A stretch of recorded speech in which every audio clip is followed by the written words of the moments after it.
देखा था भाई कि कुछ फंडामेंटल यूनिट्स होते हैं और कुछ डेराइव्ड यूनिट होते हैं। क्यों? क्योंकि क्वांटिटी, फिज़िक्स में जो क्वांटिटीज़ हैं जिसको कि हम लोग बोलते हैं physical quantities, physics related standard term is known as physical quantities. For example force, velocity, time, acceleration, ये सब क्या है भाई? फिज़िक्स में सम स्टैंडर्ड टर्म हैं और इनको समझेंगे तभी लॉज ऑफ नेचर को समझ पाएंगे, समझा पाएंगे और एनालिसिस करके कुछ प्रिडिक्ट कर पाएंगे। नेचुरल फिनोमेना जो भी हो रहे हैं उनको ऑब्ज़र्व करके हम लोगों ने कुछ सेट ऑफ रूल्स बना रखे हैं, सेट ऑफ लॉज बना रखे हैं और लॉज बनने के पहले बहुत सारे प्रोसेस होते हैं, वो हम लोग डिस्कस करेंगे किसी टाइम पे, बिल्कुल करेंगे, यही फर्स्ट यूनिट में ही करेंगे। But physics related standard terms are known as physical quantity. For example pulling और पुशिंग एक्शन कितना स्ट्रांग है, कितना वीक है। पुलिंग, किसी को पुल करना या पुश करना, तो that is defined by force. तो फोर्स एक फिजिकल क्वांटिटी है जो बताता है कि पुलिंग और पुशिंग एक्शन कैसा है, किस डायरेक्शन में है, कितना वैल्यू का है। सिमिलरली कोई मोशन हो रहा है तो उस कितना फास्ट मोशन है, कितना स्लो मोशन है, that will be defined by velocity. Velocity का जैसा वैल्यू होगा एंड डायरेक्शन होगा उसके अकॉर्डिंगली हम लोग मोशन को समझ पाएंगे। और उसमें ही एक्सेलरेशन भी होता है जो कि वेलोसिटी में रेट ऑफ चेंज होता है। वेलोसिटी कैसे कैसे आगे चेंज होंगे वो बताएगा एक्सेलरेशन। उसी तरह से फिजिक्स में बहुत सारे नेचुरल फिनोमेना हैं। मोशन है फॉर एग्जांपल, तो मोशन रिगार्डिंग ये सब पैरामीटर्स हैं, स्टैंडर्ड टर्म्स हैं और इन सारे स्टैंडर्ड टर्म कम से कम 30, 40, 50 तो स्टैंडर्ड क्वांटिटी होंगे ही फिजिक्स में जो आपने सुन रखा है।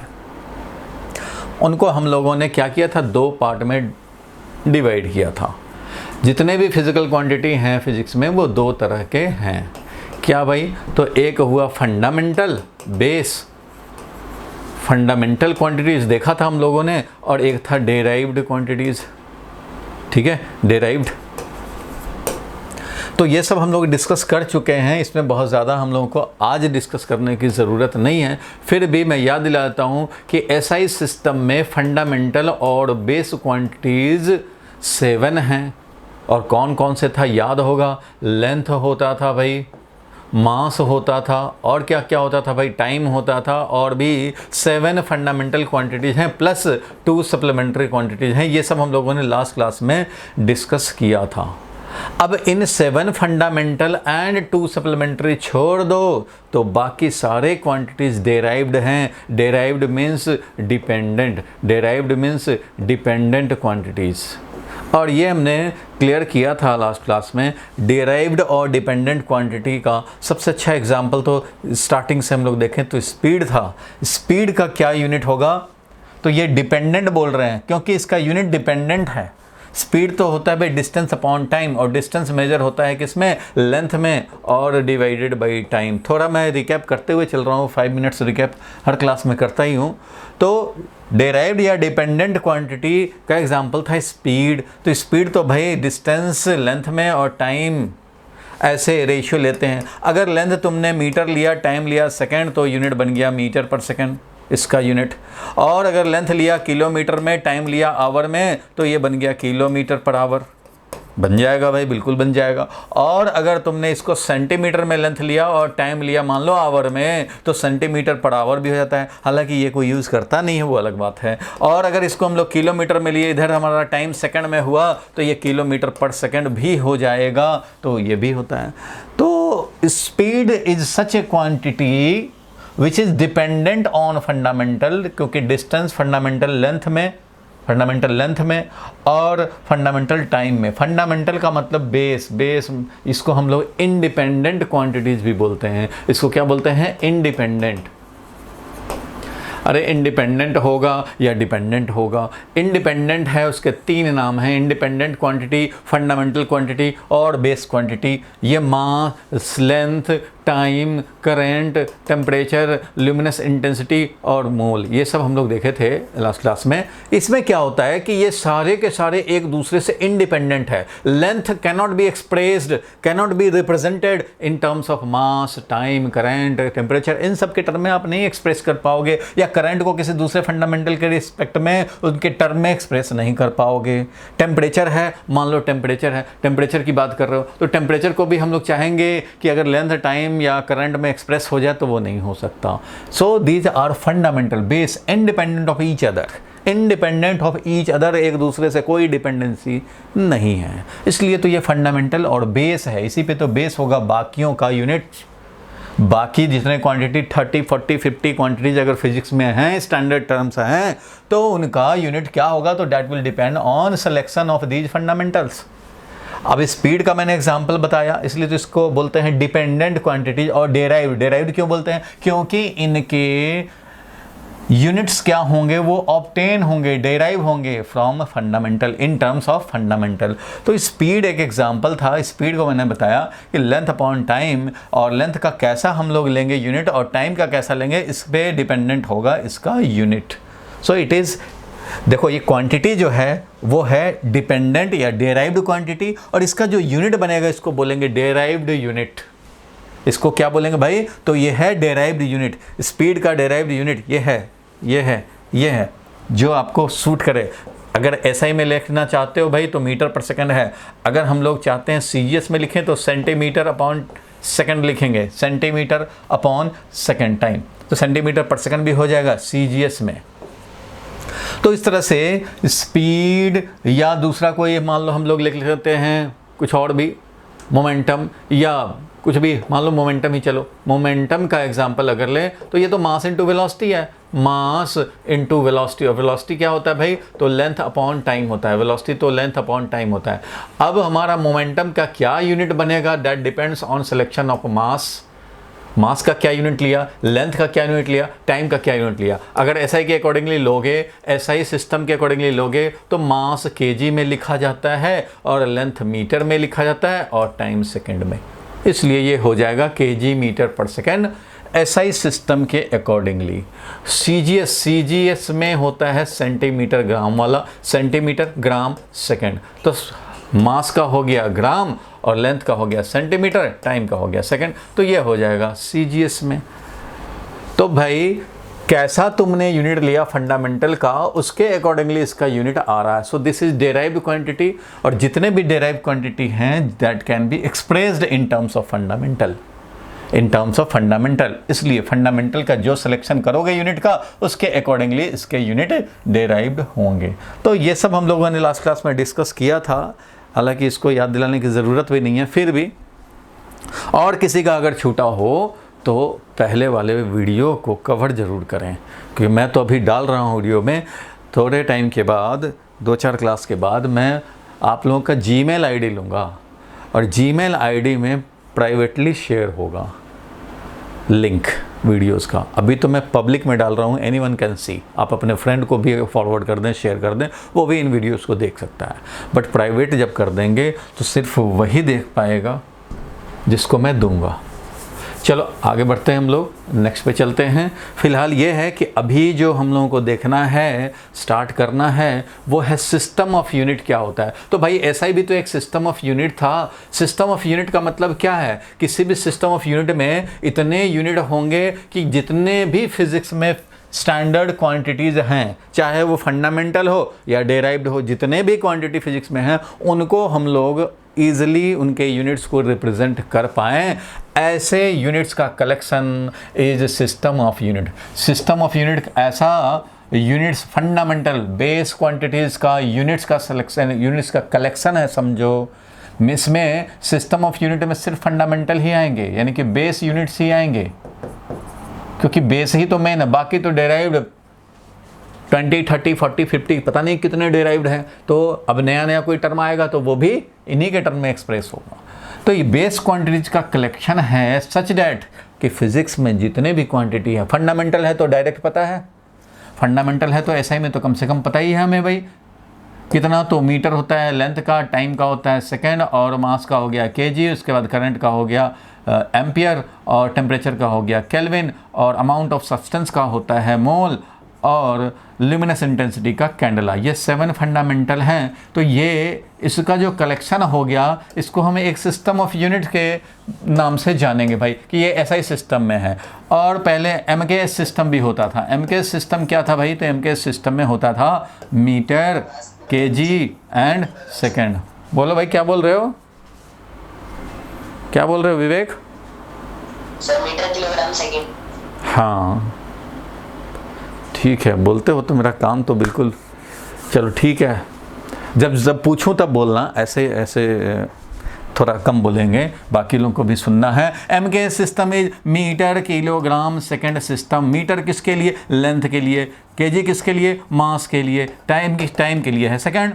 तो एमके सिस्टम हुआ जिसमें 3 ही बेस क्वांटिटी को इंक्लूड किया गया। अब इसमें स्पीड अगर लिखना हो, लिख सकते हैं भाई। लेंथ है मीटर में, टाइम है सेकंड में, तो ये स्पीड बन जाएगा। लेकिन आप सोचोगे कि अच्छा चार्ज को रिप्रेजेंट कर लें। अरे भाई, तो एमके सिस्टम में ऐसा कोई भी क्वांटिटी नहीं है, यूनिट नहीं है जिनके टर्म में आप चार्ज को एक्सप्रेस कर पाओ। तो इसका मतलब ये सिस्टम सही नहीं है, ये फेल हो गया। टेम्परेचर को आप रिप्रेजेंट करना चाहोगे तो इसमें तो 3 ही हैं बेस क्वांटिटी, इन 3 से थोड़ी टेम्परेचर रिप्रेजेंट होगा, नहीं हो तो ये फेल हो जाएगा, सिस्टम आगे फेल हो गया। इसलिए तो ऐसा ही लाया गया। इतने ब्रांचेज ऑफ फिजिक्स हैं जो सबका सारे कवर हो जाएं। तो अभी हमारा ये पर्पस नहीं है कि ये सारे सिस्टम को जाने, उसके लिए हम लोगों ने डिस्कस किया भी था लास्ट क्लास में, आज भी थोड़े बहुत डिस्कशन होंगे। बट सिस्टम ऑफ यूनिट क्या है? तो system of unit is collection of standard terms units, fundamental term के units, such that all quantities in physics can be easily representable, can be easily expressed in terms of these fundamental or collection of these fundamentals, multiple सब multiples के form में, मान लो metre पर second या division के form में हम लोग ईजिली एक्सप्रेस कर पाएँ। इसीलिए ऐसे सिस्टम को, ऐसा ही सिस्टम का एक प्रॉपर्टी होता है कि ये कोहेरेंट सिस्टम है। कोहेरेंट सिस्टम का मतलब यही होता है कि हम लोगों का जो फंडामेंटल जो यूनिट्स हैं और जितने भी हैं दूसरे यूनिट्स, डेराइव्ड क्वांटिटी के यूनिट्स, वो सिंपल इनके मल्टीप्लिकेशन या डिवीजन में रिप्रेजेंट किया जा सके। तो ऐसा सिस्टम को कोहेरेंट सिस्टम बोलते हैं, जिसमें बिल्कुल सिंपल मल्टीपल्स हों, जैसे मीटर पर सेकेंड था, मीटर पर सेकेंड स्क्वायर एक्सेलरेशन का, तो ये केजी मीटर पर सेकेंड मोमेंटम का, तो ये इजीली रिप्रेजेंट कर पाए मल्टीपल एंड डिविजन्स के फॉर्म में। तो सिस्टम ऑफ यूनिट समझ में आया, ऐसा सिस्टम, ऐसा collection of units such that all quantities in physics can be easily represented. तो आप क्या करेंगे, एक क्वेश्चन लिखो जल्दी से, क्योंकि आ जाता है क्वेश्चन 1 मार्क्स 2 मार्क्स में, स्कूल में फर्स्ट यूनिट टेस्ट में आएगा। अगर मान लो what is system of unit, what do you mean by system of unit, तो इसका आंसर हम लोग लिख लेंगे। समझने वाला बात तो अभी कर ही लिया तुमने। आंसर में क्या लिखेंगे, तो आंसर में लिखो भाई ये कंप्लीट सेट ऑफ यूनिट्स, अभी जो बताया, a complete set of units which is use to measure all kind of fundamental and derived quantities. अगर कोई भी डेराइव्ड क्वांटिटी या फंडामेंटल लेंथ मेजर किए हो तो उसको ईजिली हम लोग एक्सप्रेस कर पाएँ, is called A system of unit. For example MKS क्या हो गया भाई, तो मीटर और केजी, और सेकेंड सीजीएस क्या हो गया, सेंटीमीटर, ग्राम एंड सेकेंड, और एसआई में तो तुम्हें पता ही है 7 फंडामेंटल। तो लिख लो जल्दी से इसके आंसर। इसके आंसर अगर क्वेश्चन दे दिया जाए 1 मार्क्स का ही आएगा, डिफाइन करना टाइप। तो स्कूल के लायक ये क्वेश्चन है, complete set of units which is used to measure all kind of fundamental and derive. Fundamental है तो अपने आप है ही उसमें, और डेराइव है तो ऑब्टेन कर लेंगे, is called A system of unit. For example MKS, ये हो गया लेंथ का, ये हो गया मास का, और ये है भाई टाइम का। सिमिलरली ये है लेंथ का, ये है मास का, और ये है टाइम का।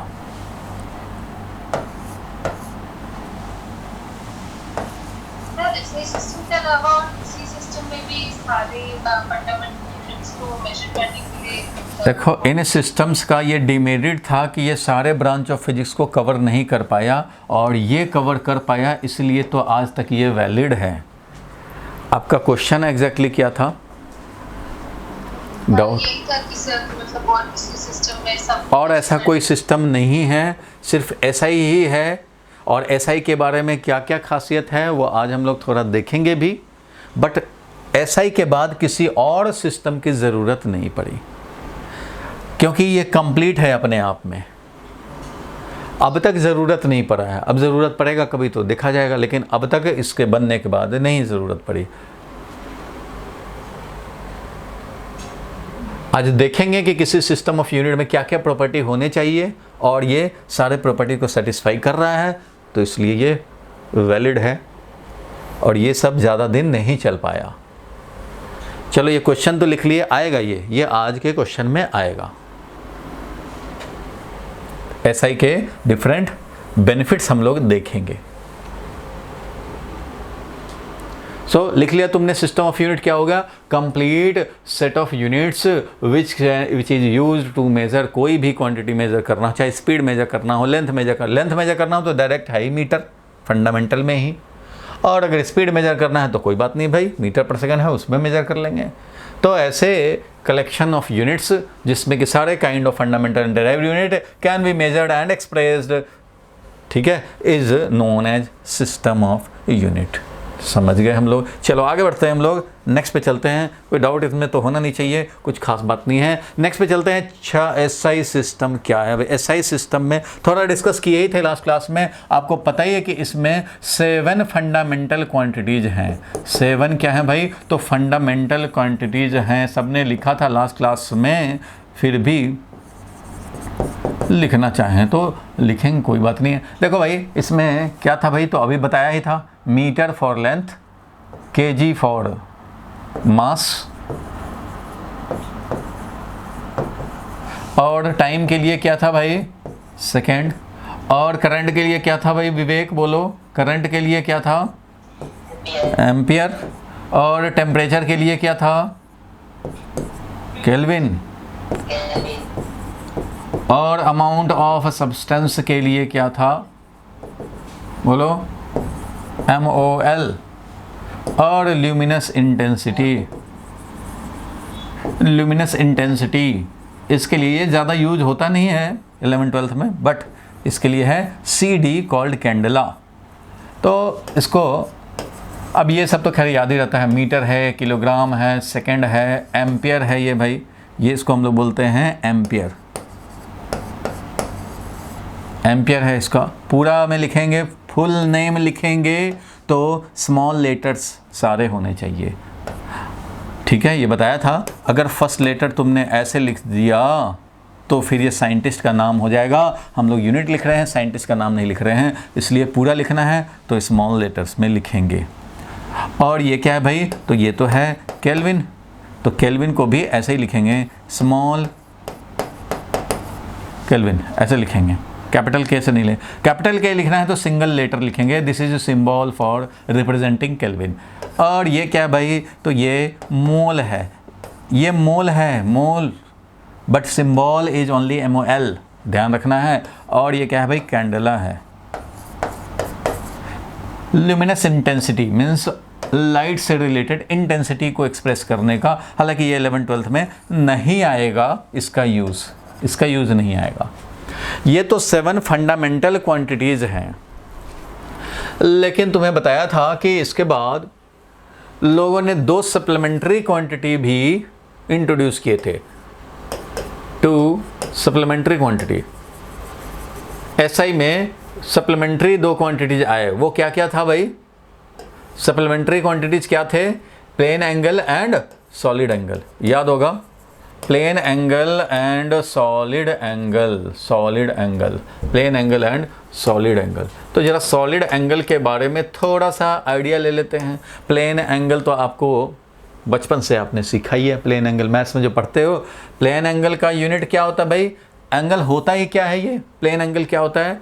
तो कोई भी सर्कल है उसमें सम आर्क है, ये आर्क ने कितना एंगल बनाया, ये आर्क लेंथ अगर l है, रेडियस r है, तो ये theta is equal to l upon r, और ये l अपॉन r है वो मान लो हो सकता है 60 डिग्री, लेकिन ये कोई स्टैंडर्ड नहीं हुआ। 60 डिग्री तो प्रैक्टिकल यूनिट है, एंगल का स्टैंडर्ड है, इसको बोलेंगे π/3 रेडियन। तो radian is SI unit, plane angle का यूनिट क्या है भाई, रेडियन। और तुम्हें पता है pi radian is equal to 180 degree, ऐसा हम लोग बोलते हैं। तो angle is equal to arc length upon radius होता है, ये सबको मालूम है। Plane angle is arc length, लिखना हो तो लिख लो या स्क्रीनशॉट ले सकते हैं, आर्क लेंथ अपॉन रेडियस, ये तो आप बचपन से जानते हैं, 9-10 से ही जानते हैं भाई। सॉलिड एंगल की बात है, ये न्यू टर्म है। तो सॉलिड एंगल को समझ लिया जाए भाई, जहां अगर कोई बोर्ड पे ना दिखे, कोई एरिया कट हो रहा हो तो आप बता देना भाई।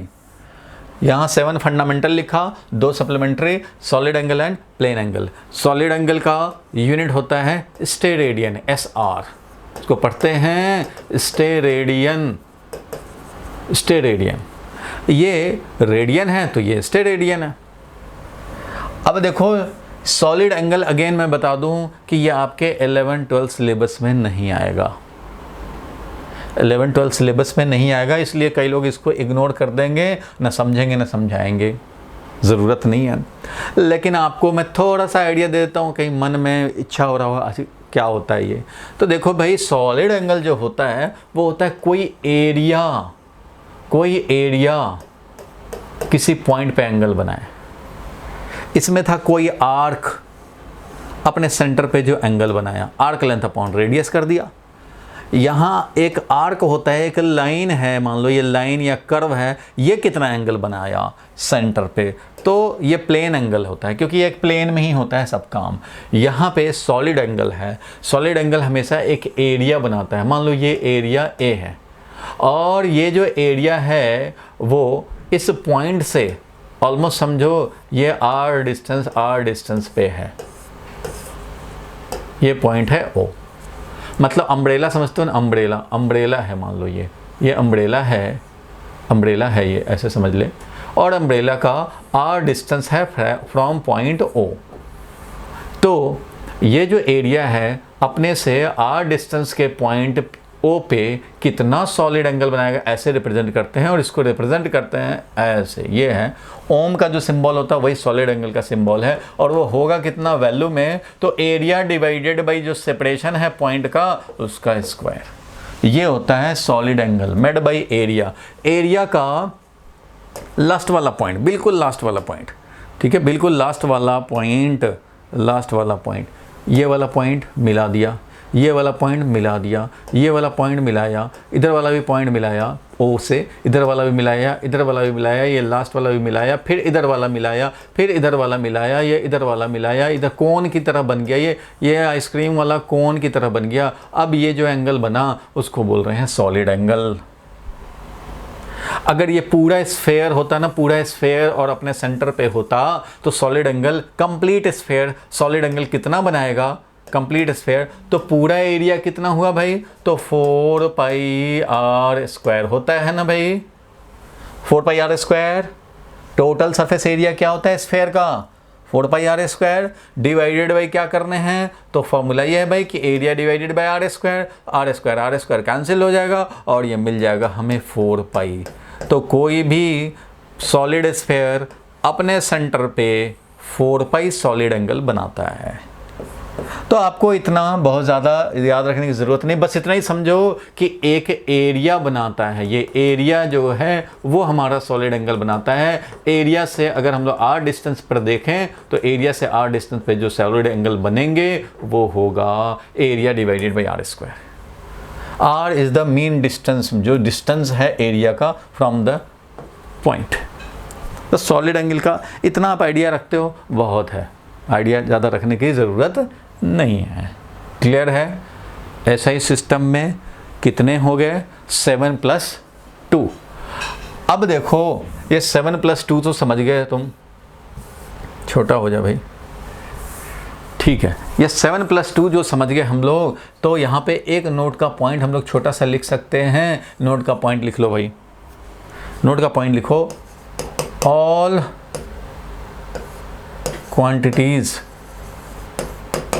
Quantities in physics, all quantities in physics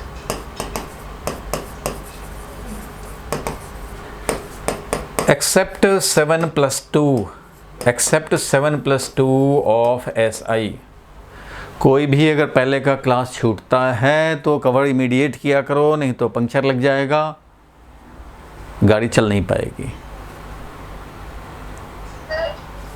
बोलो, क्या बोल रहे हो?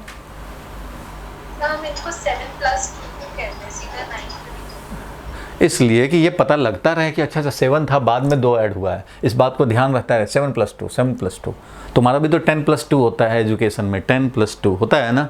10th के बाद 2 साल और पढ़ते हो, 12th होता है, तो सीधा बोल देते 12 थोड़े ही बोलते हैं, 10+2 बोलते हैं। सिस्टम जो तुम्हारा एजुकेशन सिस्टम है वो 10+2 बोलते हैं। तो वही चीज़ याद दिलाता रहता है कि भाई 10 के बाद एक बॉर्डर आएगा, फिर 2। तो वैसे ही यहाँ पे भी है 7 फिर 2, बाद में सप्लीमेंट किया गया था, इस बात को याद दिलाता रहे। All quantities in physics except 7+2 of SI is called derived quantity, is called derived quantity, is derived, called क्या, कॉल्ड बोलना ज़रूरी नहीं है, simple. All quantities in physics except 7+2 of SI are derived quantity and its unit is derived unit. Its unit is derived unit.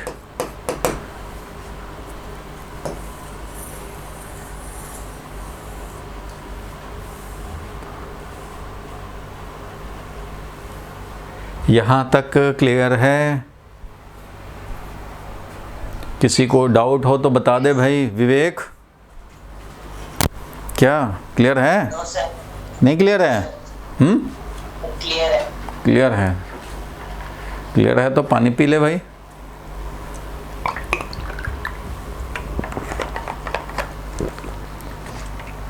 तुम्हें प्यास कम लगेगी, मुझे ज़्यादा प्यास लगती है ना, ज़्यादा बोलना पड़ता है इसलिए। चलो ठीक है, आगे बढ़े भाई, नोट कर लिए, आगे बढ़ते हैं, नेक्स्ट पे चलते हैं। 7 फंडामेंटल +2 सप्लीमेंट्री, और इसके बाद जितने भी हैं सब हैं डेराइव्ड। नेक्स्ट पे चलते हैं, यूनिट को डिफाइन करना। Define unit and right it's characteristic. Unit कैसा होना चाहिए, यूनिट क्या है भाई? तो शायद लास्ट क्लास में भी थोड़ा डिस्कस किया था कि कोई भी क्वांटिटी, चाहे वो फंडामेंटल हो या डेराइव्ड हो, मान लो लेंथ ही मेजर कर रहे हैं, अरे भाई तो लेंथ मेजर करना है तो लेंथ का certain value is made standard, और उसको एक स्टैंडर्ड नाम दिया गया, चलो भाई 1 मीटर। तो अब बेंच का लेंथ, अरे भाई बेंच का लेंथ बताना है तो स्टैंडर्ड है ना ये 1 मीटर, तो ये 1 मीटर, उतना ही वैल्यू, फिर ये 1 मीटर, फिर ये 1 मीटर, फिर ये 1 मीटर। तो बोलेंगे भाई अच्छा इसका लेंथ कितना हो गया भाई? तो 4 मीटर हो गया, लेकिन यहाँ पे थोड़ा सा और था, तो बोलेंगे कि 4.1 मीटर। तो ये length of the bench is 4.1 metre, ऐसा बोल देंगे। तो एक यूनिट होता है standard value for a given quantity. अब गिवन क्वांटिटी मान लो लेंथ के लिए हम लोग बात कर रहे हैं, तो लेंथ का एक standard value will be unit, और जितने भी लेंथ दुनिया में अब एक्सप्रेस होंगे वो सारे के सारे इसके टर्म में होंगे, मीटर के टर्म में होंगे। जो स्टैंडर्ड हमने यूनिट बनाया उसके टर्म में ही सारे magnitude of the same quantity, कोई भी काइंड का हो, मान लो अगर टाइम वाले तरह का हो, टाइम वाले टाइप का हो, अरे भाई तो टाइम में हमने सेकंड को स्टैंडर्ड बना दिया, तो 1 सेकंड, 5 सेकंड, 10 सेकंड, 9 सेकंड, बहुत ज़्यादा वैल्यू का होगा तो 10⁻⁹ सेकंड, ऐसा भी कर सकते हैं। 10⁻⁶ सेकंड, अगर मान लो 1 मिलियन सेकंड, 10⁻⁶ सेकंड बोलेंगे, कोई बात नहीं है। तो टाइम जितने भी एक्सप्रेस होंगे वो इनके टर्म में, सेकंड यूनिट बनाया तो इनके टर्म में। So unit for any quantity is standard value, given value, certain standard reference value in terms of which the same quantity will be expressed. अब न्यूमेरिकल वैल्यू यूज करेंगे, इसको बोलते हैं न्यूमेरिकल वैल्यू। ये जो वैल्यू रखा ना, ये है न्यूमेरिकल वैल्यू, और ये क्या है, यूनिट। कोई भी क्वांटिटी का जो मैग्नीट्यूड होता है, इसको तुम लिख सकते हो, कोई भी क्वांटिटी का मैग्नीट्यूड जो होता है वो n इंटू यू के टर्म में होता है, वो n इंटू यू के टर्म में होता है। n है इसका न्यूमेरिकल वैल्यू, लिख लो भाई। n क्या है, तो n है न्यूमेरिकल वैल्यू, और u क्या है भाई, तो ये है यूनिट। फॉर एग्जाम्पल बोर्ड का लेंथ, इस मान लो ये बोर्ड का लेंथ बोलें या एक रॉड का लेंथ बोलें, तो ये लेंथ को हम लोग बोल सकते हैं 4 मीटर, और उसी लेंथ को बोल सकते हैं 400 सेंटीमीटर। तो ये न्यूमेरिकल वैल्यू हो गया, ये यूनिट हो गया, ये न्यूमेरिकल वैल्यू हो गया, ये यूनिट हो गया। इसको तो हम लोग ये भी बोल सकते हैं कि भाई 4 डिवाइडेड बाई 1000 किलोमीटर, तो ये यूनिट हो गया, और ये क्या हो गया, न्यूमेरिकल वैल्यू। सो इसी फॉर्मेट में आएगा, n इंटू यू के फॉर्मेट में magnitude of any quantity represent करते हैं। ठीक है, यूनिट जो भी हो, लिख लिए इसको यहां तक। तो अब देखेंगे भाई, यूनिट चाहे जिस भी क्वांटिटी, जिस भी टाइप के क्वांटिटी का हो यूनिट, वो एक्यूरेट तो होना चाहिए। कैरेक्टरिस्टिक की बात करें तो एक्यूरेट होना चाहिए, एक्यूरेट होना चाहिए भाई। यूनिवर्सली एक्सेप्टेड होना चाहिए, ये नहीं कि ये वाला कंट्री एक्सेप्ट कर रहा, दूसरा कंट्री नहीं एक्सेप्ट कर रहा। मान लो तुम बोलते हो मीटर में, और फ्रांस वाला बोले नहीं भाई मीटर मैं नहीं जानता, मैं तो फुट जानता हूँ। अरे भाई, तो ये फिर गड़बड़ हो जाएगा ना। ऐसा यूनिट का उतना बेनिफिट नहीं मिल पाएगा जो कि कुछ ही कंट्री में फॉलो हो रहे हों। इसलिए जो यूनिट का एक कैरेक्टरिस्टिक ये भी होना चाहिए, it should be world wide valid. क्या होना चाहिए उसको, वर्ल्ड वाइड वैलिड होना चाहिए, दैट इज यूनिवर्सली एक्सेप्टेड होना चाहिए। तो एक्सेप्टेंस होना चाहिए, लिखवा दूंगा, एक्सेप्टेंस होना चाहिए वर्ल्ड वाइड, और ये एक्यूरेट होना चाहिए। और क्या होना चाहिए, तो भाई इनवेरिएंट होना चाहिए, चाहे वो मीटर हो या सेकंड हो या एम्पियर हो, जो भी हो, ये इनवेरिएंट होना चाहिए। इनवेरिएंट बोलने का क्या मतलब होता है भाई, इनवेरिएंट मतलब वेरिएंट होता है जो वेरी कर जाए, इनवेरिएंट मतलब जो वेरी ना करे।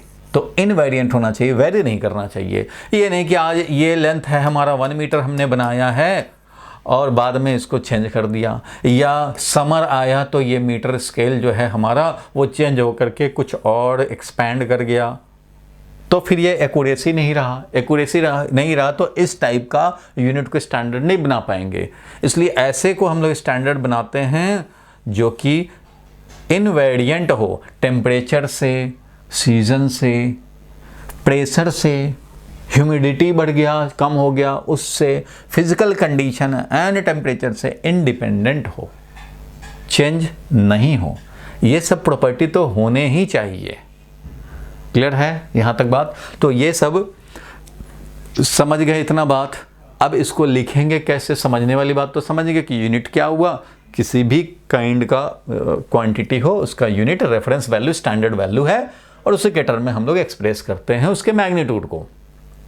कैरेक्टरिस्टिक यूनिट का होना चाहिए भाई, बिल्कुल एक्यूरेट होना चाहिए, यूनिवर्सली एक्सेप्टेड होना चाहिए वर्ल्ड वाइड, और इसको इनवेरिएंट भी होना चाहिए, बिल्कुल होना चाहिए। तो ये सब कुछ प्रॉपर्टीज हैं, मेन प्रॉपर्टी समझ गए। लिखेंगे कैसे, इतना तो समझ गए, लिखेंगे कैसे, तो लिखने का काम ये कर दो भाई, मैं पहले से लिख के रेडी रखता हूँ ताकि टाइम सेव हो। चलो भाई, द स्टैंडर्ड, देखो मैं पहले दिखा दूँ, the standard amount of a physical quantity, standard amount of a physical quantity chosen to measure the physical quantity of the same kind is called a physical unit. एक physical quantity का physical unit क्या होगा, तो वो होगा standard amount of the physical quantity chosen to measure the physical quantity of the same kind. ये नहीं कि टाइम का यूनिट हमने स्टैंडर्ड बनाया सेकंड और लेंथ को एक्सप्रेस करोगे सेकंड में, तो ये तो गड़बड़ हो जाएगा। अगर टाइम का बनाया हो तो जितने भी टाइम होंगे उनको एक्सप्रेस करेंगे, मीन्स उसी काइंड के।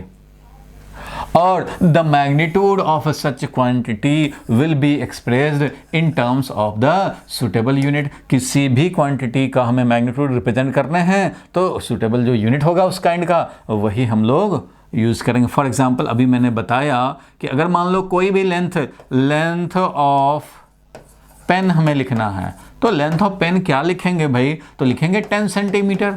तो ये हमारा सुटेबल यूनिट हुआ, स्टैंडर्ड वैल्यू 1 सेंटीमीटर, और उसका ये 10 न्यूमेरिकल वैल्यू है, मीन्स n इंटू यू के फॉर्मेट में। मैग्नीट्यूड तो होता ही है, पता ही है तुम्हें कि मैग्नीट्यूड ऑफ एनी क्वांटिटी वो होता है n इंटू यू।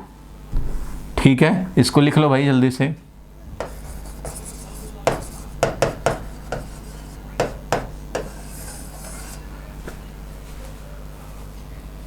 और कैरेक्टरिस्टिक क्या होना चाहिए, तो ये भी मैंने लिख दिया, समझाया था अभी।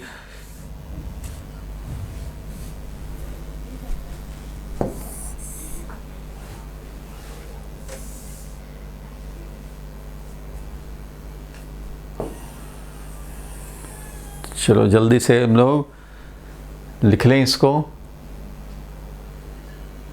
लिख लिए भाई विवेक? थोड़ा सा बच गया, चलो थोड़ा सा बचने में तो कोई परेशानी नहीं है।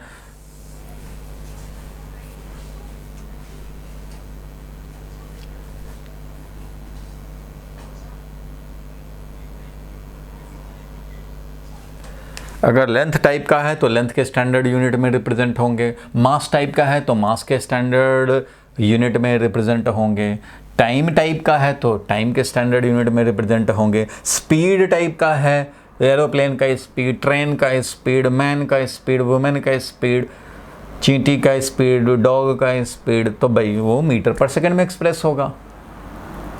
स्टैंडर्ड हमारा यही यूनिट है। चलो भाई यहाँ लिख लिए। अब थोड़ा कैरेक्टरिस्टिक पे बात करें। कैरेक्टरिस्टिक मैंने कुछ तो बताए थे, और यहाँ देख लो, 1 मिनट पेन को आराम दो, थोड़ा सा 1 मिनट के लिए पेन को आराम दो, खोपड़ी को काम दो। देखो भाई कैरेक्टरिस्टिक क्या होना चाहिए, कैरेक्टरिस्टिक क्या होना चाहिए यूनिट के, वेल डिफाइंड होना चाहिए, बिल्कुल वेल डिफाइंड होना चाहिए। भैया ये है मेरा 1 मीटर और ये टाइम है 1 सेकेंड। तो जो स्टैंडर्ड बनाए गए हैं ना, मैं एक दिन दिखा दूंगा, नेक्स्ट क्लास में दिखा दूंगा कि 1 सेकेंड किसको बोला गया, 1 मीटर किसको बोला गया, 1 kg किसको बोला गया। तो ये सब स्टैंडर्ड बना हुआ है, ये बिल्कुल फिक्स चेंज नहीं होता। तो क्या है वो मैं दिखा दूंगा अगली क्लास में लिस्ट। फिलहाल ये है कि कोई भी यूनिट क्या होना चाहिए, तो वेल डिफाइंड होना चाहिए। और ये कैसा होना चाहिए भाई, तो साइज भी इसका कन्वीनियंट होना चाहिए। अब साइज भी कन्वीनियंट होना चाहिए, ऐसा यूनिट हम लोग रखेंगे। अब मान लो तुम स्टार और मून में, स्टार है कोई और मान लो अर्थ ही है, तो अर्थ और कोई दूसरे स्टार के बीच का डिस्टेंस रिप्रेजेंट करना हो तो वो मीटर में काम नहीं हो पाएगा। उसके लिए लाइट ईयर, बड़े बड़े जो हैं बहुत सारे यूनिट्स और भी प्रैक्टिकल यूनिट्स बनाए गए हैं, तो कन्वीनियंट साइज के होने चाहिए। अब length of hydrogen and chlorine, distance between hydrogen and chlorine HCl molecule में क्या होगा, तो उसके लिए सुटेबल यूनिट मीटर नहीं है, उसके लिए तो माइक्रोमीटर या एंगस्ट्रम में बात करते हैं हम लोग। 1 एंगस्ट्रम सुना होगा तुमने, 10⁻⁻10 मीटर होता है ना 1 एंगस्ट्रम। तो बहुत सारे स्टैंडर्ड यूनिट्स प्रैक्टिकल यूनिट बनाए गए हैं, बट SI में है वो फिक्स्ड है। प्रैक्टिकल यूनिट तो आप भाई डिग्री भी बोलते हैं, एंगस्ट्रम भी बोल रहे हैं, यहाँ पे एंगल के लिए डिग्री भी यूज कर रहे हैं। तो प्रैक्टिकल यूनिट बहुत सारे हो सकते हैं। पावर का है तो वाट SI यूनिट होता है, और प्रैक्टिकल यूनिट हॉर्स पावर भी होता है। चलो, तो कन्वीनियंट साइज के होने चाहिए, इजीली रिप्रोड्यूसिबल होना चाहिए। इजीली रिप्रोड्यूसिबल का मतलब क्या है, मीन्स इसको रिप्रोड्यूस कर सके। अगर मान लो 2 मीटर का हमने मेजर कर लिया यहाँ पे कि भाई बेंच बनाना है 2 मीटर का, तो भाई अब फ्रांस से बनना गया है तो फ्रांस में भी 2 मीटर इजीली रिप्रोड्यूस कर पाए, ऐसा होना चाहिए यूनिट। मतलब यू रिप्रोड्यूसिबल, वो सेम लेंथ या सेम टाइम को रिप्रोड्यूस करने के लायक होने के लिए इसको वर्ल्ड वाइड एक्सेप्टेंस रहना चाहिए। तभी तो भाई सारे लोग जानते हैं, पहचानते हैं, तो कहीं भी रिप्रोड्यूस कर लो। तो इट शुड बी रिप्रोड्यूसिबल भी होना चाहिए, should not be affected by change in physical condition, pressure हो या टेम्परेचर हो, कोई भी चेंज हो तो उससे हमारा इस यूनिट को चेंज नहीं होना चाहिए, और इंटरनेशनली एक्सेप्टेड भी होना चाहिए। तो ये सारे प्रॉपर्टी होने चाहिए, ये सारे कैरेक्टरिस्टिक एक यूनिट में ज़रूर होना चाहिए। तो लिख लो जल्दी से भाई, ये भी अगर 1 मार्क्स का आएगा, what should be the characteristics of units, तो ये सारे कैरेक्टरिस्टिक ज़रूर होने चाहिए, ये भी ज़रूर लिखेंगे।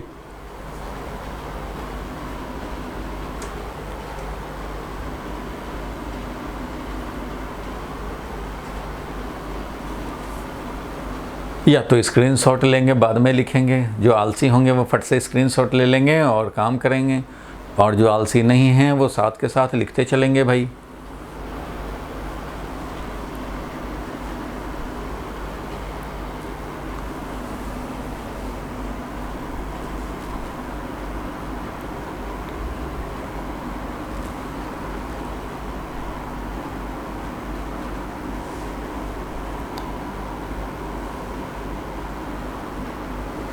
लिख लिए भाई यहाँ तक? Yes, sir. चलो बहुत बढ़िया, आगे बढ़ते हैं हम लोग। नेक्स्ट पॉइंट पे चलते हैं। तो ये यूनिट्स के बारे में हो गया, उसके कैरेक्टरिस्टिक हो गए। अब आगे बढ़े हम लोग, जो थोड़ा सा मैंने डिस्कस किया उसी को स्टैंडर्ड बनाते हैं। How numerical value of a physical quantity is related to its size of unit. किस तरह से? तो अभी बताया था कि किसी भी फिजिकल क्वांटिटी का मैग्नीट्यूड जब हम लोग लिखते हैं, मैग्नीट्यूड लिखते हैं, तो मैग्नीट्यूड में आता है क्या भाई? तो न्यूमेरिकल वैल्यू कोई भी, और इसका स्टैंडर्ड जो प्रॉपर यूनिट होना चाहिए वो। फॉर एग्जांपल हमने लिखा लेंथ ऑफ बोर्ड, ये मैंने लिखा मान लो 3 मीटर। अब ध्यान देना, 3 मीटर हमने लिखा, length of board is 3 metre. लिखना बंद रखो, अभी लिखना बंद रखो। 3 मीटर हमारा लेंथ है बोर्ड का, तो it can be written as 300 centimetre and it can be written as 3 metre था तो 3/1000 मीन्स 3/1000 किलोमीटर भी लिख सकते थे। इट मीन्स 0.003 किलोमीटर, ऐसा भी लिख सकते हैं भाई। 0.00 साफ लिखो भाई, साफ लिखना चाहिए। 0.003 किलोमीटर भी लिख सकते हैं, इसको बिल्कुल लिख सकते हैं भाई। तो अब देखो इसमें हुआ क्या, ये भी ज़रा समझें। ये हुआ क्या? तो ये है न्यूमेरिकल वैल्यू, मान लो ये है N1, ये है इसका यूनिट, तो मान लो है ये U1, क्योंकि हमने मीटर में लिखा एक सिस्टम में जिसमें कि हमने मीटर को ही स्टैंडर्ड समझा और इसके टर्म में लिखे, तो length of the board is 3 metre. अगर मैं बोलूँ कि नहीं भाई सेंटीमीटर में ही लिखो, हमारा जो सिस्टम है उसमें मैं सेंटीमीटर को CGS में समझ रहा हूँ, तो उस कंडीशन में ये न्यूमेरिकल वैल्यू हो जाएगा। सेकेंड सिस्टम में ये न्यूमेरिकल वैल्यू है और ये यूनिट नंबर 2। यहाँ पे क्या हो जाएगा भाई? तो ये न्यूमेरिकल वैल्यू है इस वाले यूनिट में U3 बोलें, U3 दिख तो रहा है ना भाई, U3 N3 इंटू U3। तो ये बोला जाता है कि किसी क्वांटिटी का जो मैग्नीट्यूड है, जितना मैग्नीट्यूड है वो तो है ही भाई, जो मैग्नीट्यूड है बस है, तो N1 U1 और ये N2 U2 and this will be equal to N3 U3. It means N into U will be constant। चाहे वो किसी भी सिस्टम में लिखो, N into U will be constant। ये बात ज़रा समझने की है, ये पूछा जाता है स्कूल में। देखो भाई कैसे, तुम बताओ कि इसमें लार्ज कौन है, तीनों में लार्ज कौन है? 3 में एक्सप्रेस किया हम लोगों ने, एक ये हुआ, एक ये हुआ और एक ये हुआ। बताओ भाई लार्ज कौन है तीनों में? लार्ज कौन? रेवंत, सब इक्वल है सर। रेवंत तुम बताओ। सर सारे इक्वल है सर। सारे इक्वल है, यूनिट चेंज करिए सर। यूनिट चेंज किए हैं, बाकी सारे इक्वल है। इसमें एक्सप्रेस करा है सर। बिल्कुल, चलो भाई बहुत बढ़िया।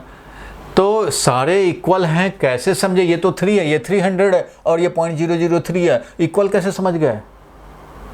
तो भाई इसमें इक्वल इसलिए समझे कि ये अलग अलग यूनिट में है। अगर इक्वलिटी है कि नहीं है तो उसको चेक करना चाहते हो तो सबका यूनिट सेम करो।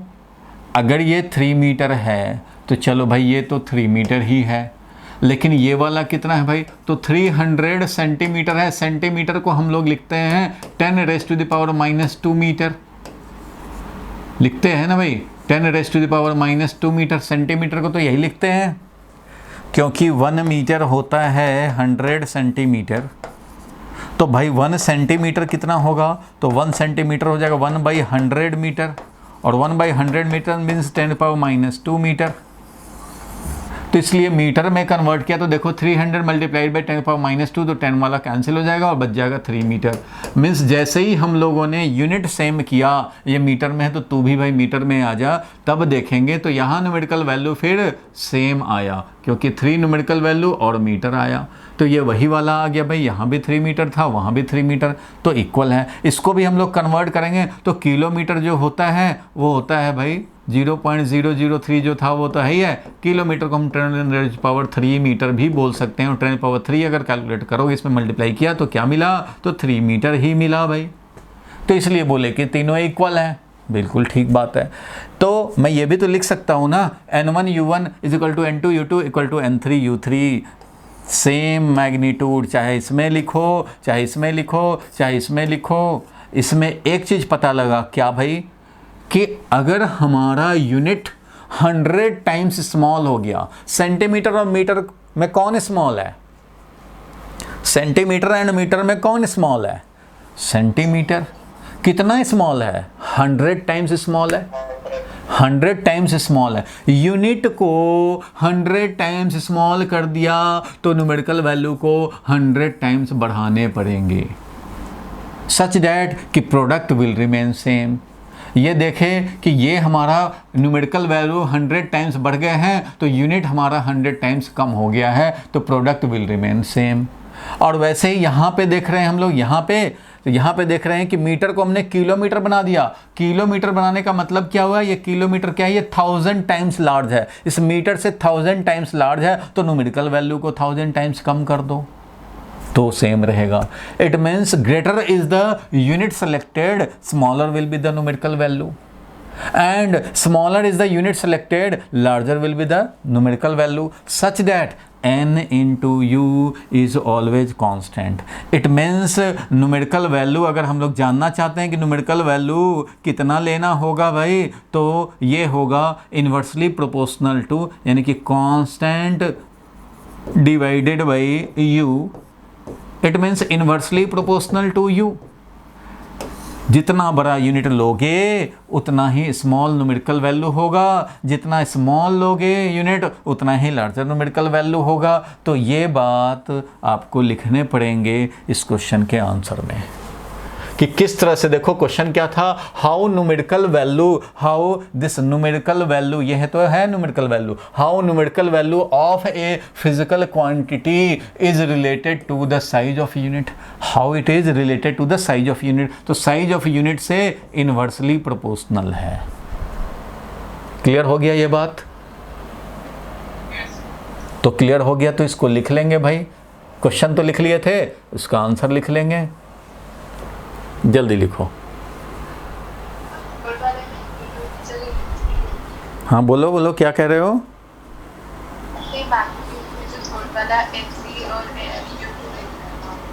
N2U2, N1U1, N2U2, N3U3, क्या परेशानी है इसमें? नीचे magnitude equal to N1U1, N2U2, N3U3। ठीक है भाई, चलो जल्दी से नोट करो, मैं इसको ठीक कर देता हूँ। U3 भाई N3, तो U भी 3 होना ही होगा। ओहो,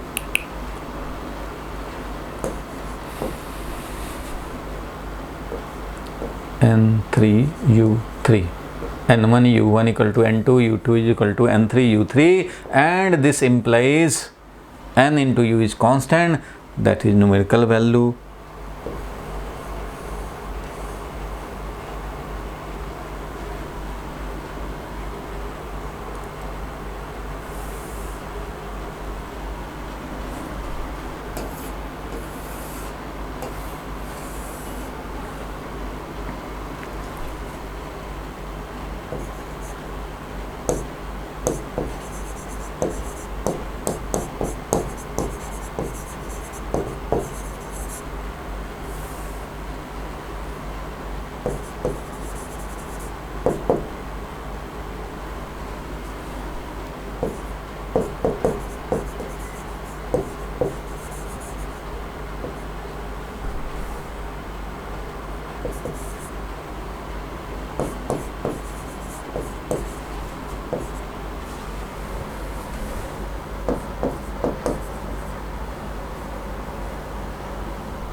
ये तो अलग है भाई, ये तो ऐसे ही हमने कन्वर्जन लिखा और सबको मालूम है भाई 1 किलोमीटर होता है 1000 मीटर।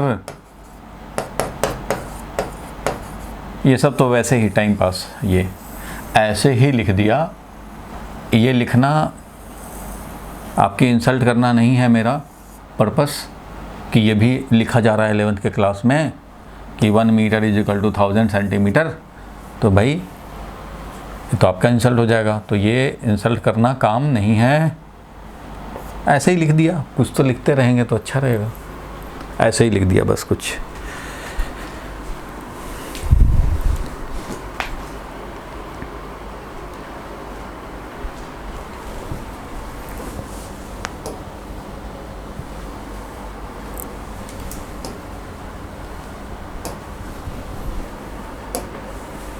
चलो भाई लिख लिए, आगे बढ़ें।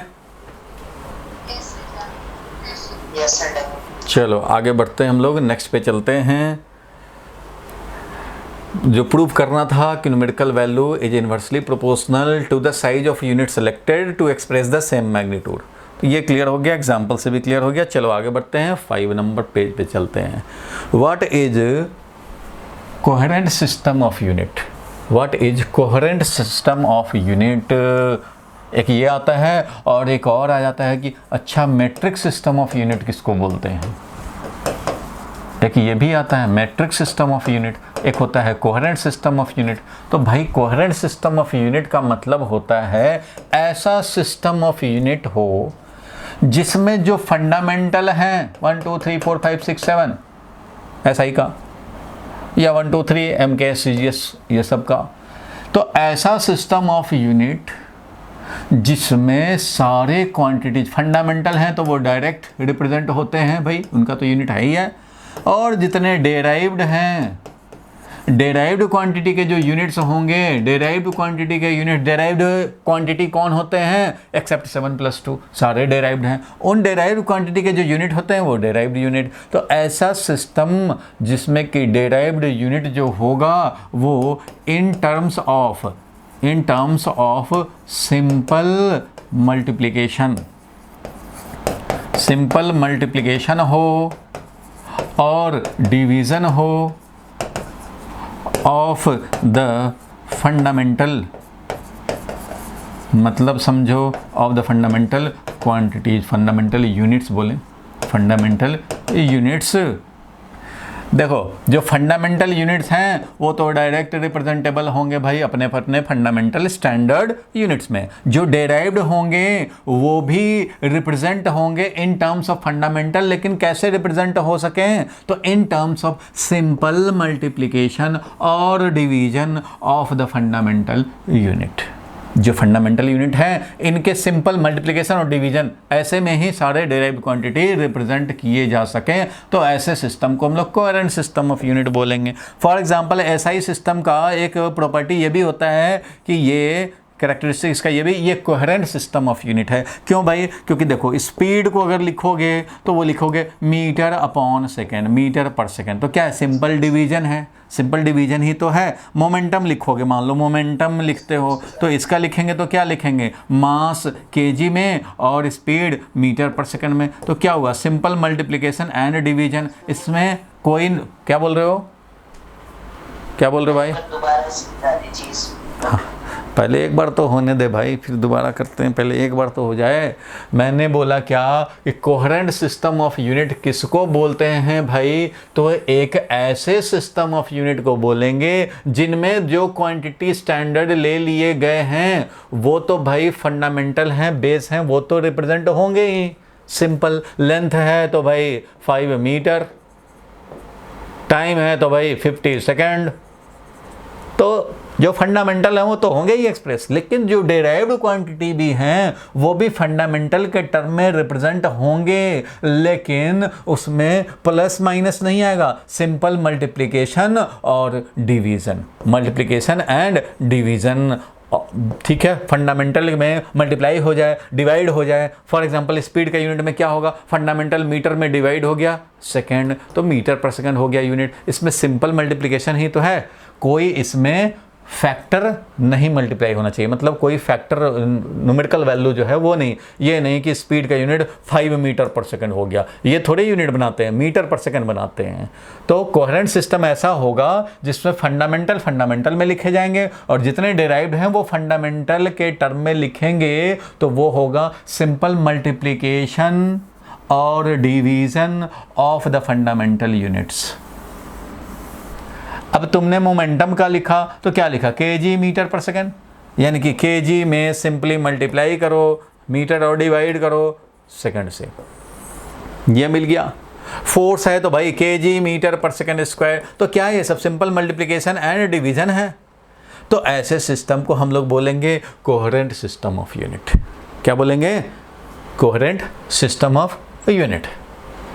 तो अब लिखना चाहते हैं अगर, तो आप कैसे लिखेंगे स्टैंडर्ड? तो मैंने आपको लिख रखा है सच डैट कि ये एनसीईआरटी से मैच भी करें। आपके स्कूल वाले जो हैं वो एनसीईआरटी का वर्जन ढूंढते हैं, इसलिए एनसीईआरटी के अकॉर्डिंगली ये लिखा हुआ है, it is a system of units. कौन? Coherent system of unit. तो कोहेरेंट सिस्टम ऑफ यूनिट्स, ठीक है, based on certain set of fundamental units, जो कि बेस्ड होगा certain fundamental set of units from which all derived units can be obtained by simple multiplication or division without introducing a numerical factor। कोई numerical factor उसमें multiply नहीं होगा। ऐसा नहीं होगा कि स्पीड का यूनिट 5 मीटर पर सेकेंड हो जाए, ये नहीं होगा, न्यूमेरिकल फैक्टर नहीं होगा। मीटर पर सेकेंड को बोलेंगे यूनिट, मीटर पर सेकेंड होगा वो इसका यूनिट होगा। सिमिलरली मान लो हम लोग लिख रहे हैं किसी भी चीज़ का, अगर एक्सेलरेशन का लिखते हो भाई तो एक्सेलरेशन का लिखेंगे 5, या जी का वैल्यू लिखते हैं 9.8 मीटर पर सेकेंड स्क्वायर। तो भाई ये नहीं है एक्सेलरेशन का यूनिट, एक्सेलरेशन का यूनिट ये है, एक्सेलरेशन का यूनिट ये है मीटर पर सेकेंड स्क्वायर। इसमें कोई न्यूमेरिकल फैक्टर नहीं इंट्रोड्यूस रहेगा। ये तो आप मैग्नीट्यूड एक्सेलरेशन का रिप्रेजेंट कर रहे हो तो ये मल्टीप्लाई किया यूनिट में, बट यूनिट जो होगा डेराइव्ड यूनिट जो हुआ, इस डेराइव्ड क्वांटिटी एक्सेलरेशन का जो यूनिट हुआ मीटर पर सेकेंड स्क्वायर, वो सिंपल मल्टीप्लिकेशन और division of the fundamental units. It is a system of a unit, means coherent system of unit is a system of unit based on certain set of fundamental units from which all derived units can be obtained by simple multiplication or division without introducing a numerical factor। कोई एक numerical factor introduced होगा ऐसा नहीं है, simple fundamental का multiplication और division के term में ही आ जाएगा। तो ऐसे सिस्टम को बोलेंगे कोहेरेंट सिस्टम ऑफ यूनिट। समझ गए? लिख लो इसको डेफिनेशन, उस क्वेश्चन के आंसर में लिखो। क्वेश्चन था ना, what do you mean bye coherent system of unit? Question यही था।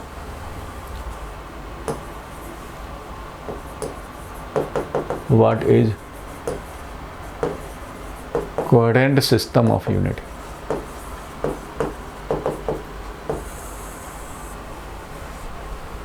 ये है क्वेश्चन, ये है क्वेश्चन भाई, उसके आंसर में ये लिख रहे हैं, ये था क्वेश्चन और इधर है आंसर। इसमें हम लोग लिख सकते हैं फॉर एग्जाम्पल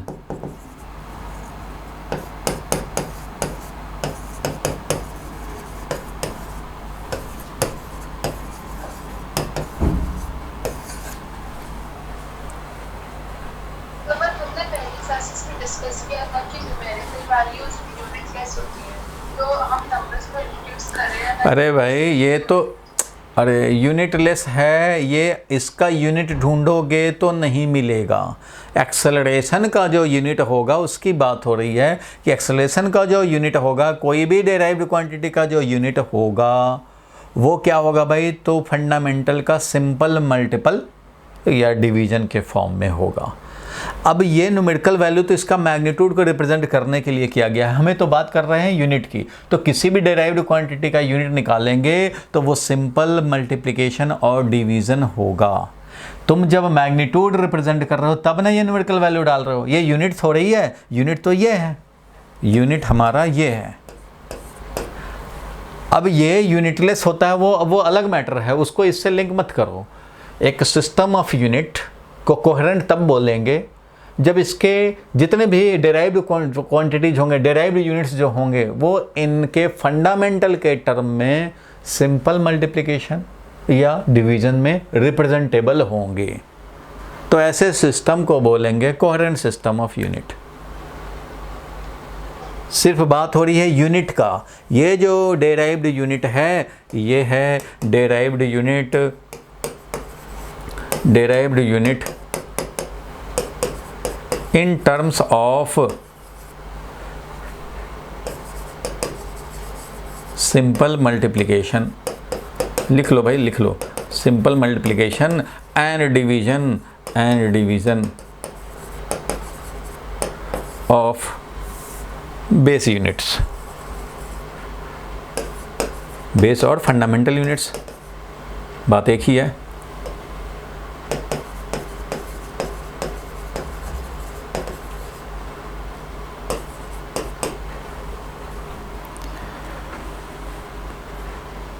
समझ गए? ये डेराइव्ड यूनिट था, ये जो था वो डेराइव्ड यूनिट था। हम लोग सिर्फ यूनिट की बात कर रहे हैं।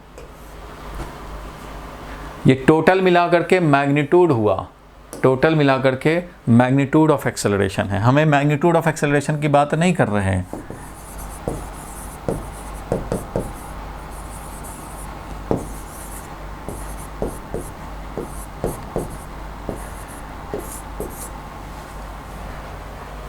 और ये है हमारा डेराइव्ड यूनिट, इसकी बात हो रही है।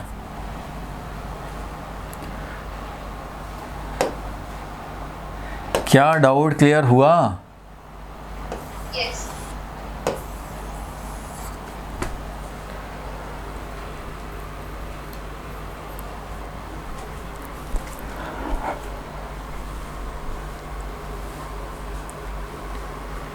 चलो भाई, बहुत अच्छे। अनंत समझ में आ रहा है क्या?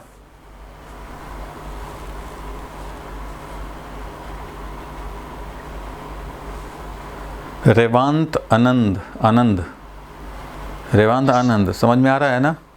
चलो चलो ठीक है, आगे बढ़ते हैं हम लोग।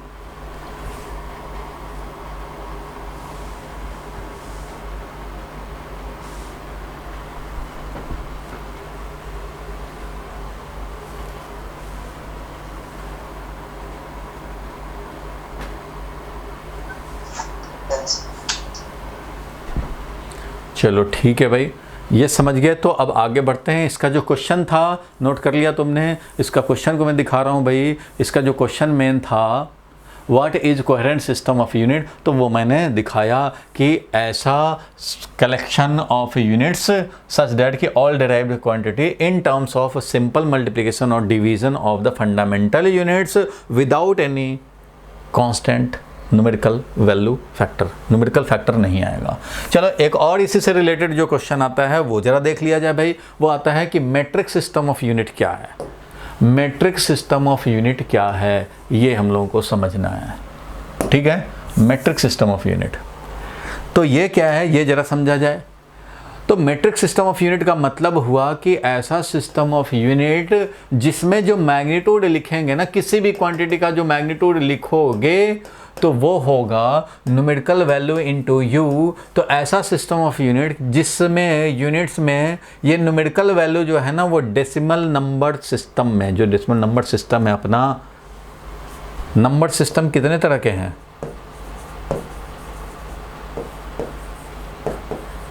नंबर सिस्टम कितने तरह के होते हैं सुना है?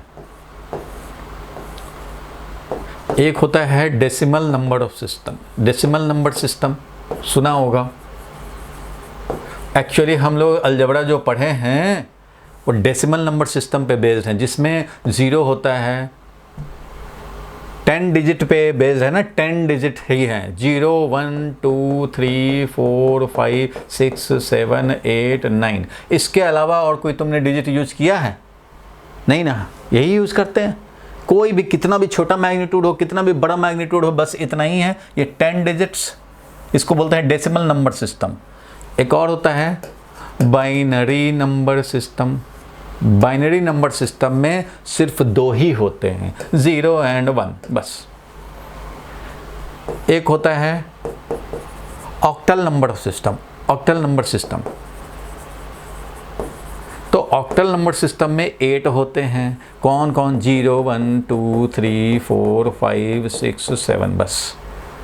और भी होते हैं, और भी होते हैं, लेकिन ये सब का ज़रूरत नहीं है। हेक्साडेसिमल सिस्टम ऑफ यूनिट भी होते हैं। हेक्साडेसिमल में 16 होते हैं।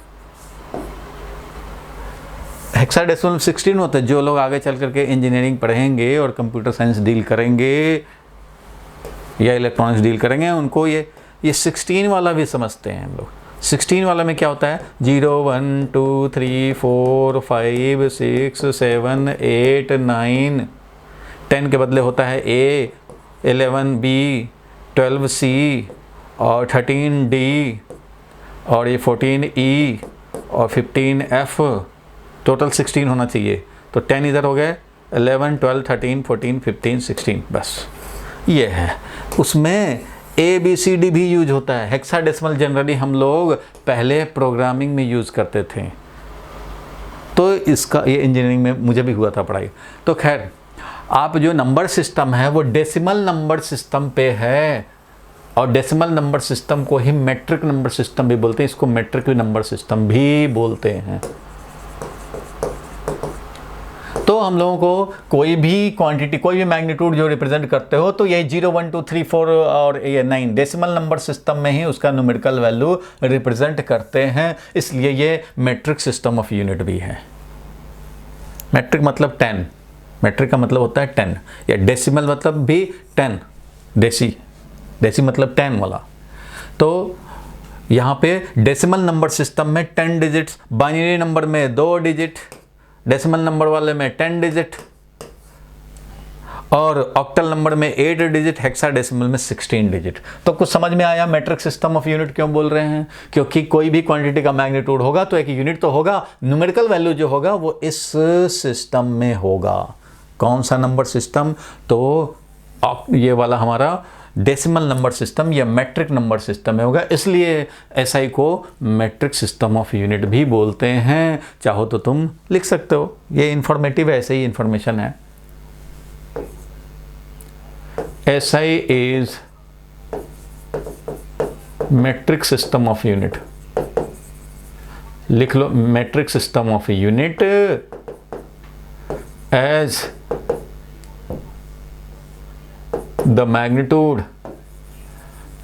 the magnitude of any quantity, as the magnitude of any quantity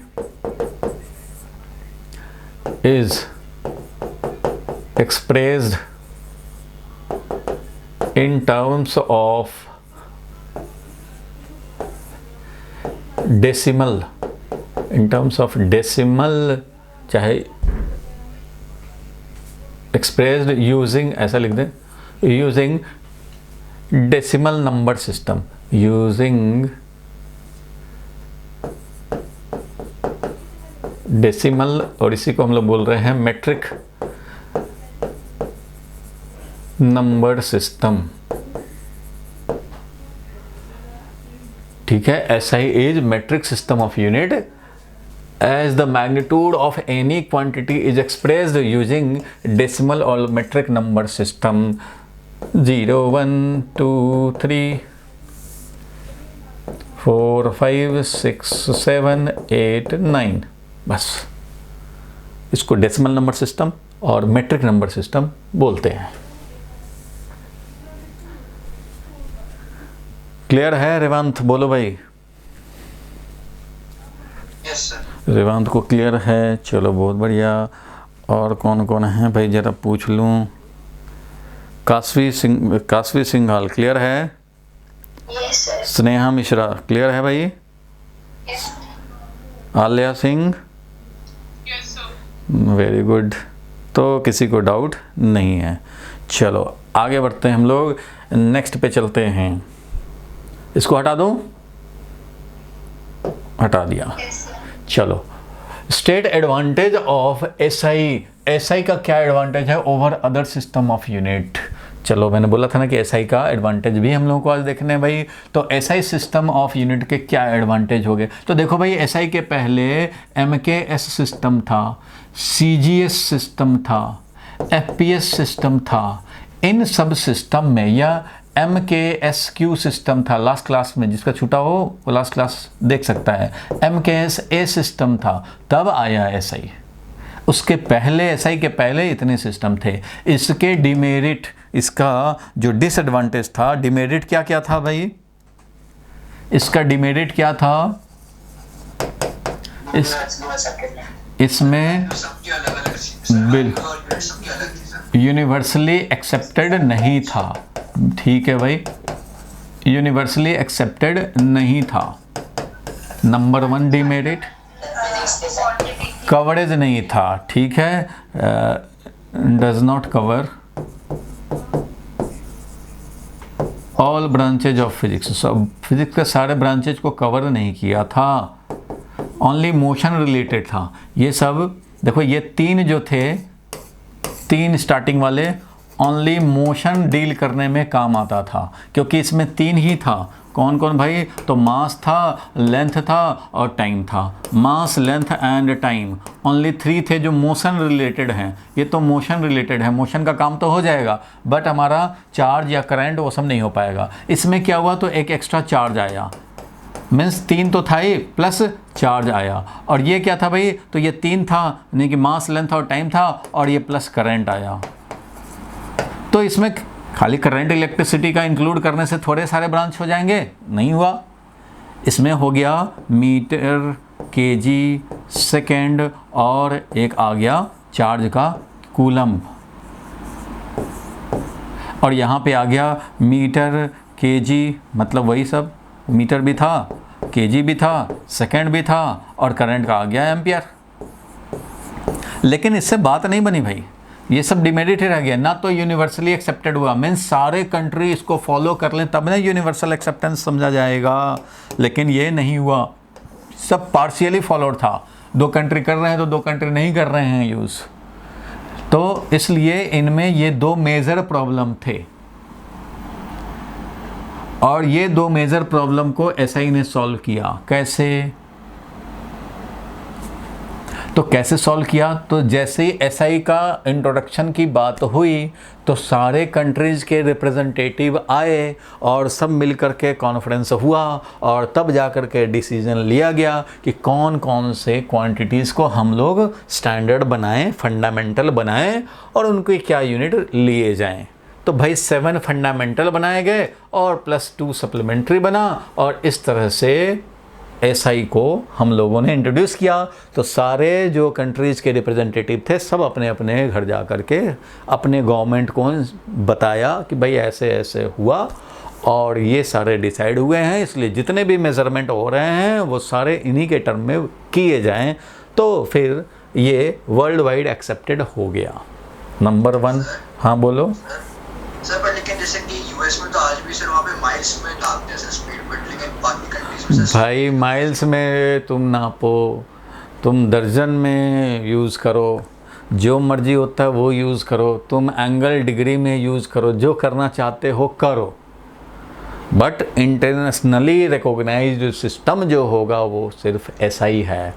आप चाहते हो कि एक बुक लिखें जो कि इंडिया में लोग पढ़ें और जाने पहचाने, तो आप उसमें मेज़रमेंट, आप चाहो तो ये भी बोल सकते हो 2 हाथ का टेबल बनाते अच्छा होता, 2 हाथ के बोर्ड में पढ़ाना अच्छा लगता है, 3 हाथ के बोर्ड में पढ़ाना अच्छा लगता है, पढ़ना अच्छा लगता है। भाई तो तुम्हारा पड़ोसी जान जाएगा कि 3 हाथ का बोर्ड मतलब क्या होता है, वो फ्रांस वाला थोड़ी जानेगा 3 हाथ मतलब क्या, वो तो हाथ ही नहीं जानेगा। तो कहने का ये मतलब है कि आप क्या यूनिट बना रहे हो वो मतलब नहीं है। एसआई में जो आएगा उसको वर्ल्ड वाइड रिकॉग्नाइजेशन है, वर्ल्ड वाइड उसको समझते हैं लोग, ये एसआई में है। अगर तुम्हें इंटरनेशनल बुक लिखने हैं जो कि कोई भी समझ सके, पढ़ सके, तो तुम्हें यूनिट्स एसआई यूज़ करने चाहिए, और एसआई में यूज़ करोगे तो सारा वर्ल्ड एक्सेप्ट किया हुआ है। बाकी किसी का यूनिवर्सल एक्सेप्टेंस नहीं। अब माइल्स यूज़ कर रहे हैं तो करो भाई, फुट यूज़ कर रहे हैं तो करो, तो हर कंट्री थोड़े ही कर रहा है, हर कंट्री नहीं जानता फुट माइल्स। ऐसा ही लेकिन सबको जानना है, और कोई भी इंटरनेशनल लेवल पे जो भी कम्युनिकेशन होते हैं वो सारे एसआई को फॉलो करते हैं, ठीक है। तो एसआई सिस्टम में हम लोगों ने यूनिवर्सल एक्सेप्टेंस का प्रॉपर्टी कैसे लाए भाई? आप यूज़ करने को आप केक लाओ भाई, अपना पाउंड में लाओ, जो करना है करो, लेकिन इसका मतलब वो एसआई नहीं हो जाएगा ना। एसआई में तो यही 7 फंडामेंटल बनाए गए थे, और यूनिवर्सली एक्सेप्टेड कैसे हो गया वो समझ गए। और do not cover all branches of physics, तो भाई ये नहीं कवर करते थे, लेकिन एसआई वाले ने कवर किया। कैसे भाई? तो MKSA को तो पकड़ ही लिया उन्होंने, जो लेटेस्ट डेवलपमेंट था। इसमें हीट एंड टेम्परेचर से रिलेटेड उन्होंने केल्विन डाला, लुमिनस इंटेंसिटी से रिलेटेड कैंडेला डाला, और अमाउंट ऑफ सब्सटेंस से रिलेटेड मोल डाला। तो ये 4 और ये 3 मिलकर के 7 फंडामेंटल बने। फिर भी कुछ एंगुलर क्वांटिटीज नहीं रिप्रेजेंट हो पा रहे थे इनमें, इसलिए उन्होंने 2 और डाला भाई। कौन सा? तो रेडियन और steradian, solid angle and plane angle.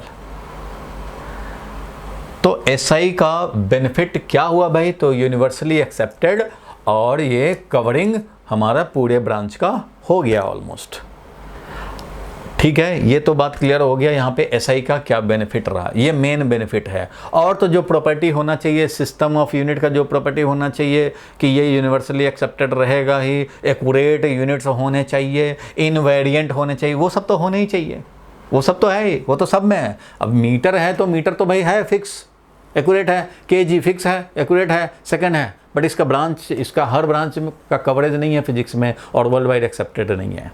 तो एक्यूरेसी है सब में, इनवेरिएंट है सब में, बट हमारा universal acceptance and covering all branches of physics, ये मेन बेनिफिट है एसआई का। और एसआई के बाद फिर न्यू सिस्टम क्यों नहीं आया भाई? फिर न्यू सिस्टम क्यों नहीं आया? क्योंकि ये दोनों प्रॉब्लम उसमें सॉल्व हो गए, अब ज़रूरत ही नहीं पड़ी हमें। ज़रूरत पड़ेगा आगे तो देखा जाएगा, अभी तो नहीं कोई ज़रूरत है, बहुत साल हो गए, अब कोई ज़रूरत नहीं है। सो एडवांटेज के नाम पे समझ गए, एडवांटेज क्या हुआ एसआई का ओवर प्रीवियस जो भी थे, तो ये मेन एडवांटेज हुआ। क्लियर है? इसको हम लोग लिखने के लिए ऐसे लिख सकते हैं, एसआई इज, क्या क्या बेनिफिट है इसका? तो भाई SI coherent system of unit है, ये देखा था हम लोगों ने, मल्टीपल एंड डिवीजन के टर्म में लिख पाते हैं, तो कोहेरेंट सिस्टम ऑफ यूनिट है, और ये एक मेट्रिक सिस्टम ऑफ यूनिट है, और ये यूनिवर्सली एक्सेप्टेंस है इसको, और इसका base units are easily reproducible है। भाई वर्ल्ड वाइड जब एक्सेप्टेड है, सारे लोग जान रहे हैं, पहचान रहे हैं, तो तुम बोलोगे कि 3 मीटर का हमें चाहिए भाई टेबल, तो तुम फ्रांस में बनवाओ, चाहे इंग्लैंड में बनवाओ, चाहे स्विट्जरलैंड में बनवाओ, बन जाएगा easily, the magnitude can be reproducible. लेकिन ऐसा कोई सिस्टम में तुम ऐसा कोई यूनिट बोल दो कि जो दूसरे पहचान ही ना पाए, तो कैसे रिप्रोड्यूस होगा? Same quantity same value, so easily reproducible होगा एसआई में है तो, क्योंकि वर्ल्ड वाइड एक्सेप्टेंस है। ये एक्सेप्टेंस है वर्ल्ड वाइड ना, इसलिए ये ऑटोमेटिकली हो जाता है।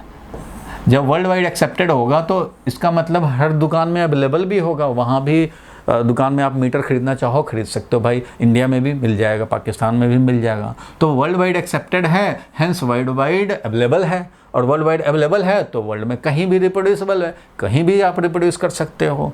और इसके यूनिट SI के यूनिट्स जो हैं वो इनवेरिएंट है, वो तो होने ही चाहिए, and it covers all branches of physics, वो तो है ही है। तो ये सब बेनिफिट है SI सिस्टम का ओवर अदर सिस्टम। तो क्वेश्चन तुमने लिखा था भाई, क्वेश्चन लिखा था state advantage of SI over other system of unit. जल्दी से क्वेश्चन लिखो।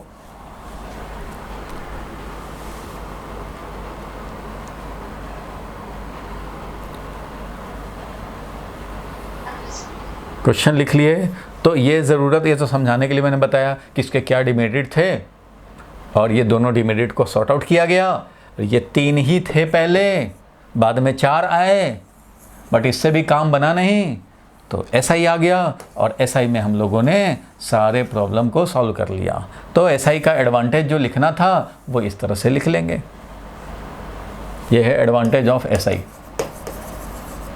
Advantage of SI over other system.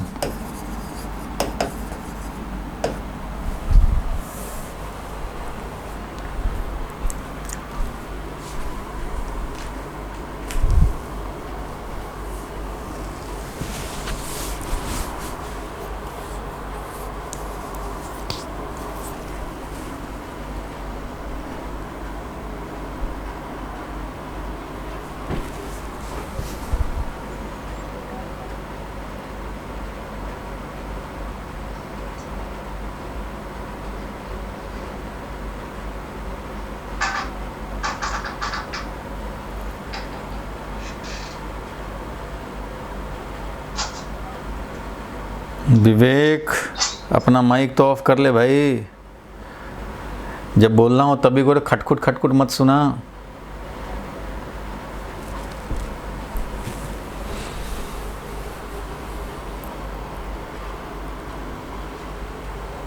चलो लिख लिए, लिख लिए भाई पहलवान, सारे पहलवान लिख लिए। पहलवानी फिजिक्स में होनी चाहिए भाई, कोई प्रॉब्लम हो तो बताया करो। चलो ये समझ गए, आगे बढ़े हम लोग, आगे बढ़े। आलिया सिंह, चलो नेक्स्ट पे आ गए हम लोग। डायमेंशनल फॉर्मूला थोड़ा समझें, ये बड़ा अच्छा इंटरेस्टिंग टॉपिक है, इसमें होमवर्क भी दिए जा सकते हैं।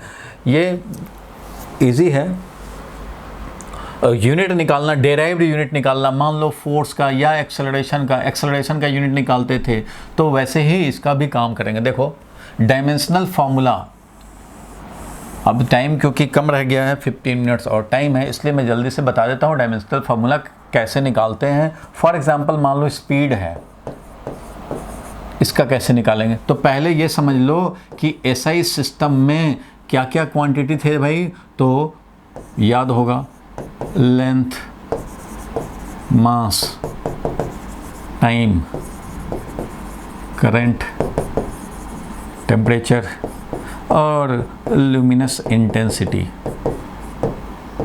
चलो और क्या था भाई, और क्या था, अमाउंट ऑफ सब्सटेंस। चलो ठीक है, तो SI में इनके हम लोग यूनिट लिखना चाह रहे हैं, यूनिट, और इधर लिखेंगे डायमेंशनल रिप्रेजेंटेशन, डायमेंशनल रिप्रेजेंटेशन।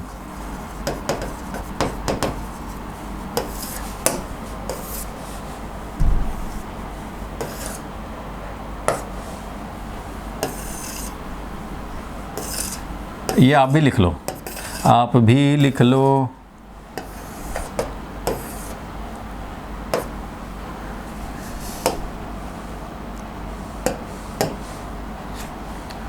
देखो भाई, चलो अब लिखना बंद करो।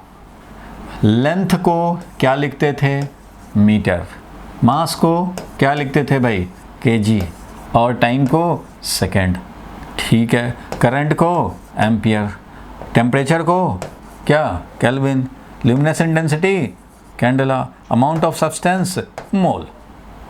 सिंबल SI यूनिट का, डायमेंशनल रिप्रेजेंटेशन क्या है वो समझा जाए। तो डायमेंशनली इसको कैसे रिप्रेजेंट करेंगे, डायमेंशनली कैसे रिप्रेजेंट करेंगे?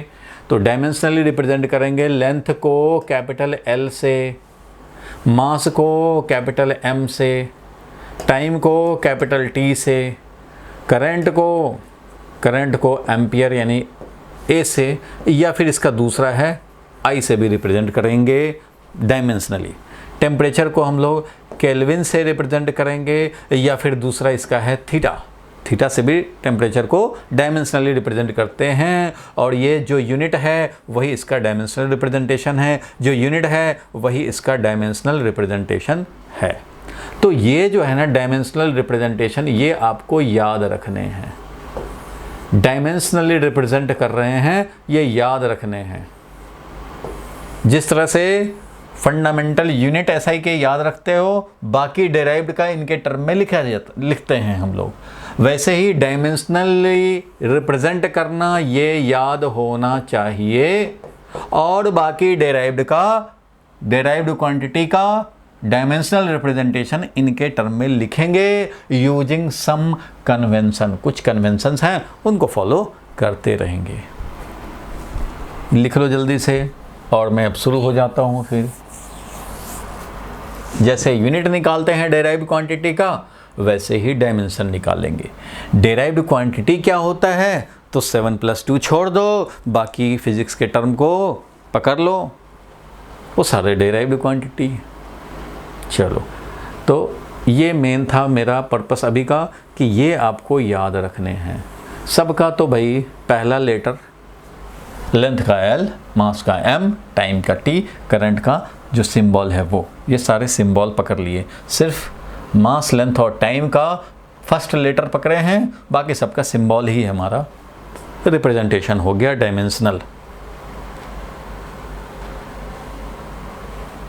चलो भाई, ये याद रखने हैं। और अब हम लोग हटा दें इसको, हटा रहा हूँ भाई विवेक। अब जरा हम लोग देखें कि डिफरेंट क्वांटिटीज़ को कैसे कैसे हम लोग कर सकते हैं। चलो देखो, मैं बात कर रहा हूँ मान लो स्पीड की। स्पीड को रिप्रेजेंट करना चाह रहे हैं, डायमेंशनल फॉर्मूला निकालना चाह रहे हैं, मीन्स डायमेंशनली रिप्रेजेंट करना चाह रहे हैं, डायमेंशनल रिप्रेजेंट करना। तो स्पीड होता है भाई लेंथ अपॉन टाइम, क्योंकि डिस्टेंस अपॉन टाइम है तो लेंथ अपॉन टाइम। तो देखो डायमेंशनली इसको लिखने जा रहे हैं तो कन्वेंशन जो है वो समझ लो। जब हम लोग डायमेंशनली रिप्रेजेंट करने जा रहे हैं तो दोनों तरफ ब्रैकेट लगाएंगे बड़ा वाला, और यहाँ पे लेंथ को डायमेंशनली लिखेंगे L, टाइम को डायमेंशनली लिखेंगे T। ये हो जाएगा L upon T, that is LT-1। तो स्पीड का डायमेंशनल फॉर्मूला हो गया LT-1। बस काम खत्म। L है लेंथ, T है टाइम, टाइम का पावर -1। ये जो हो गया यही है डायमेंशनल फॉर्मूला। लिख लो भाई, डायमेंशनल फॉर्मूला और डायमेंशनल एक्सप्रेशन ऑफ स्पीड।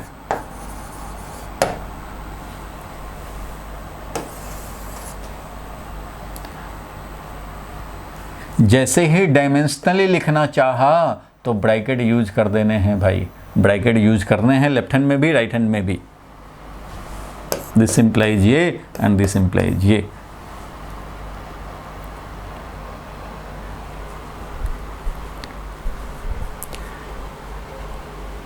चलो भाई, स्पीड का हम लोगों ने निकाल लिया। अब कुछ और प्रैक्टिस किए जाएं, निकाले जाएं।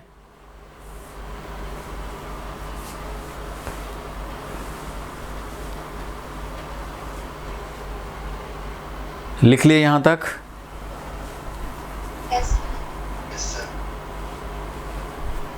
चलो भाई लिख लिए, तो अब हम लोग ज़रा आगे बढ़ते हैं, नेक्स्ट पे चलते हैं। जल्दी से आ जाओ। फाइंड डायमेंशनल फॉर्मूला और डायमेंशनल एक्सप्रेशन किसके लिए भाई? एरिया के लिए। बोलो भाई एरिया का क्या हो जाएगा? तो जब तक फॉर्मूला या एक्सप्रेशन लिख रहे हैं तब तक ब्रैकेट डालने की ज़रूरत नहीं है। एरिया होता है लेंथ इनटू लेंथ। एरिया क्या होता है भाई, तो 2 बार लेंथ जरूर मल्टीप्लाई होता है, लेंथ मल्टीप्लाइड बाई एक और लेंथ आएगा। 2 लेंथ तो आता ही है, क्योंकि एरिया जब भी लिखोगे तो मान लो हमने सर्कल का लिखा तो पाई आर स्क्वायर 2 लेंथ आया, 2 बार लेंथ मल्टीप्लाई हुआ। अगर एरिया हम लोग लिखते हैं स्क्वायर का तो भी लिखते हैं L into B, length into width. अगर एरिया लिखते हो किसी और के स्क्वायर का लिखते हो तो ए स्क्वायर हो जाता है भाई, साइड स्क्वायर हो जाता है। अगर मान लो स्फेयर का एरिया लिखते हो तो 4 पाई आर स्क्वायर हो जाता है, इसमें भी 2 लेंथ मल्टीप्लाई होते हैं। तो 2 लेंथ तो मल्टीप्लाई होना ही होना है, और एक लेंथ को रिप्रेजेंट करेंगे डायमेंशनली L से, इसको भी L से, तो हम लोग काम कर लेंगे। अब नेक्स्ट स्टेप में क्या लिखेंगे भाई कि अच्छा ये तो हमने एक्सप्रेशन लिख दिया कि हाँ एरिया ऐसे होता है, फंडामेंटल के टर्म में लिख दिया, लेकिन जब इसको डायमेंशनली रिप्रेजेंट करने जा रहे हो तो ब्रैकेट देना नहीं भूलना है। ये भी L, ये भी L, दोनों मल्टीप्लाइड हैं, इसलिए हम लोग L2 ऐसा लिख सकते हैं, L2। जो पावर होता है ना, इसको L स्क्वायर नहीं बोलते हैं, वो अलजबरा में बोलते हैं L स्क्वायर, L क्यूब। यहाँ पे डायमेंशनल एनालिसिस जो हम लोग कर रहे हैं, इसमें जो भी पावर होगा उसको बोलेंगे L2, L3, L हाफ, ऐसे बोलेंगे। तो L2 हो गया, ये हो गया डायमेंशनल रिप्रेजेंटेशन, ये हो गया dimensional formula for area. Formula बोलें या रिप्रेजेंटेशन बोलें, तो ये हो गया डायमेंशनल रिप्रेजेंटेशन या फार्मूला ऑफ एरिया।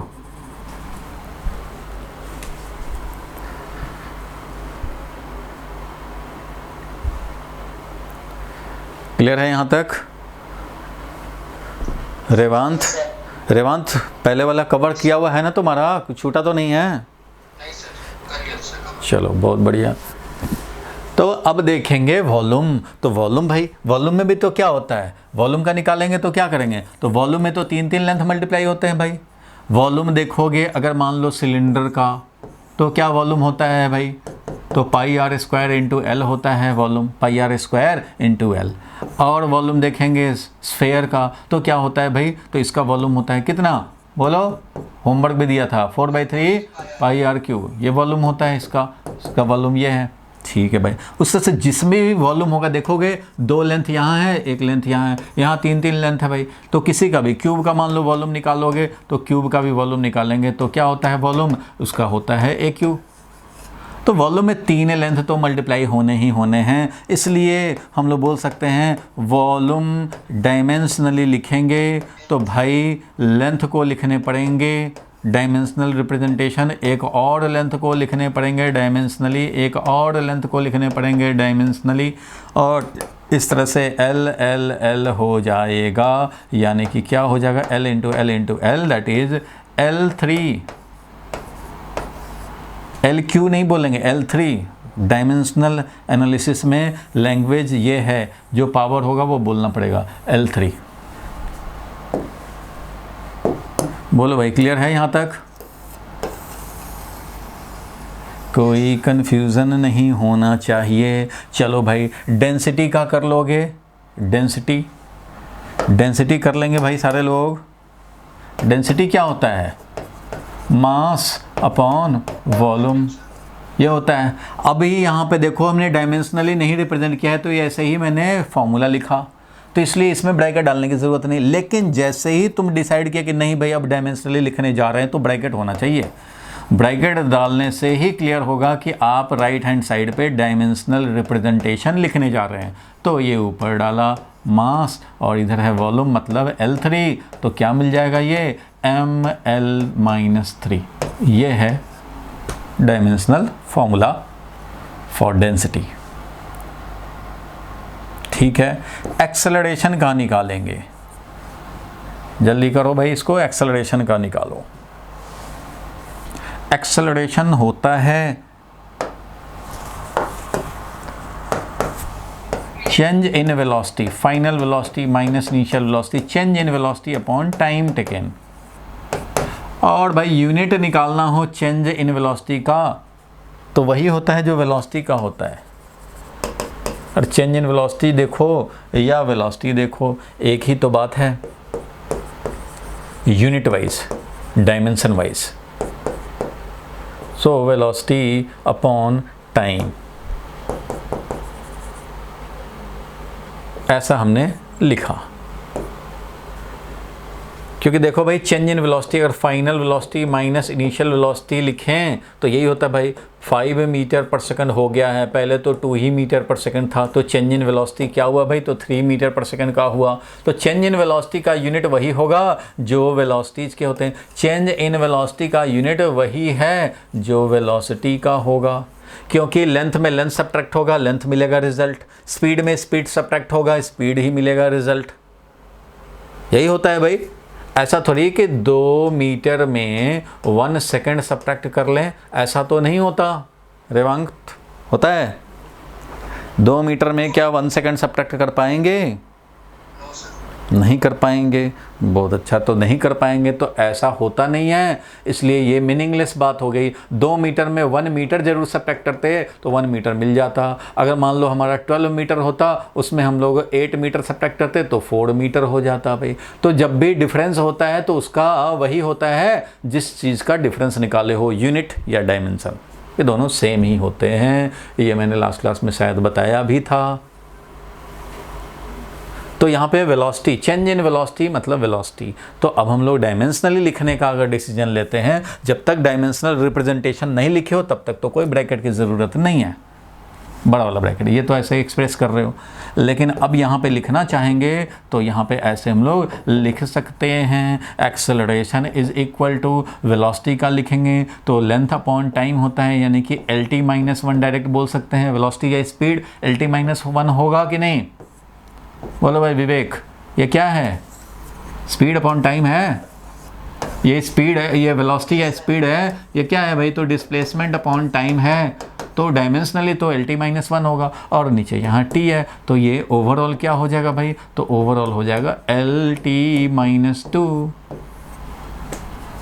T-1 है, एक और T ऊपर गया तो LT-2।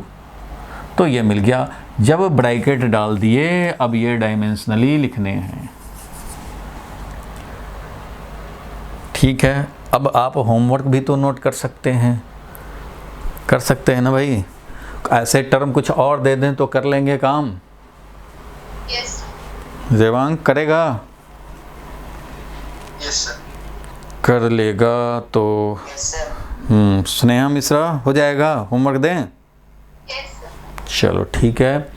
तो होमवर्क के लिए हम लोग लिखेंगे force, work, energy, power, pressure. Power pressure ये तो समझते ही हो भाई। पावर क्या होता है? Work divided by time. Energy तो कोई भी ले लेना, एनर्जी ले लो, काइनेटिक एनर्जी ले लो या पोटेंशियल एनर्जी ले लो, कोई भी एनर्जी एनर्जी होता है। और इसको हम लोग डायमेंशनली रिप्रेजेंट करते हैं तो mL2T-2 हो जाता है। तुम्हें जब सॉल्व करोगे तो ये आंसर आना चाहिए। वर्क भी हमारा mL2T-2 होता है। आंसर लिख रहा हूँ एक तरह से, जिसका याद है उसका लिख दे रहा हूँ। पावर है तो ये क्या होगा भाई? तो ये वाला हो जाएगा mL2T-2, देखते चलो। और ये है टाइम, इसलिए हो जाएगा ये mL2 और T-3, ऐसे हो जाएगा। आंसर लिख रहा हूँ ऐसे ही, mL2T-3 हो जाएगा इसका। पावर कर लोगे। प्रेशर करेंगे तो प्रेशर होता है भाई फोर्स डिवाइडेड बाई एरिया, तो इसलिए फोर्स को डायमेंशनली लिखने पड़ेंगे और एरिया को भी डायमेंशनली लिखने पड़ेंगे। जब भी लिखेंगे तो फोर्स हो जाएगा mL-T-2 मास इंटू एक्सेलरेशन, और एरिया है L2, इसलिए बन जाएगा ये mL-1 और T-2। इस तरह से ये आ जाएगा। चलो कोई बात नहीं, प्रेशर है, आपको करना है, ये तो मैं आंसर ऐसे ही लिख रहा हूँ। चलो लो मिटा दिया। Pressure, moment of A torque, ध्यान देना, मोमेंट ऑफ ए फोर्स और टॉर्क। तो टॉर्क टाउ से रिप्रेजेंट करते हैं। टॉर्क टाउ होता है देखो force multiplied by perpendicular distance. Formula में लिख दे रहा हूँ, इसका यूज करके आप निकालेंगे। Torque is equal to force multiplied by perpendicular distance. Force है, परपेंडिकुलर डिस्टेंस, दोनों को रखेंगे मिल जाएगा। चलो एक और काम करोगे, ग्रेविटेशनल कांस्टेंट का निकालना है, जिसके लिए कि ये फॉर्मूला है भाई, F is equal to G m1m2 upon r² होता है। अब यहाँ से आप g निकाल लेना, F r² divided by m1m2, और तब इसको डायमेंशनली रिप्रेजेंट करना। फोर्स का लिखोगे, r का लिखोगे, m1 का लिखोगे, m2 का लिखोगे, ग्रेविटेशनल कांस्टेंट का निकाल लेंगे। इसी का निकालना था, ये निकाल लेंगे। तो ग्रेविटेशनल कांस्टेंट का निकालना। इम्पल्स नेक्स्ट है, इम्पल्स। तो इम्पल्स क्या होता है जरा उसको नोट कर लो, फॉर्मूला, बिना फॉर्मूला का तो होगा नहीं। इम्पल्स को I से रिप्रेजेंट करते हैं और I होता है फोर्स मल्टीप्लाइड बाई टाइम, इसको बोलते हैं इम्पल्स। निकल जाएगा, फोर्स मल्टीप्लाइड बाई टाइम हो जाएगा भाई। रेवांक बोलो। Yes sir. एक दो और दे दिए, फॉर्मूलाज हमें याद करने हैं। बिल्कुल याद करना है रेवांत, याद करना है। ये आएगा बाद में, चैप्टर 5 में आएगा, लेकिन क्या करोगे, स्कूल वाले पूछ देंगे तो तुम उस समय बोल नहीं पाओगे ना। अब क्या करें, स्कूल वाले पूछते हैं, इसलिए कुछ फॉर्मूला याद रखोगे अभी, बाकी आएगा चैप्टर 5 में तो हो जाएगा।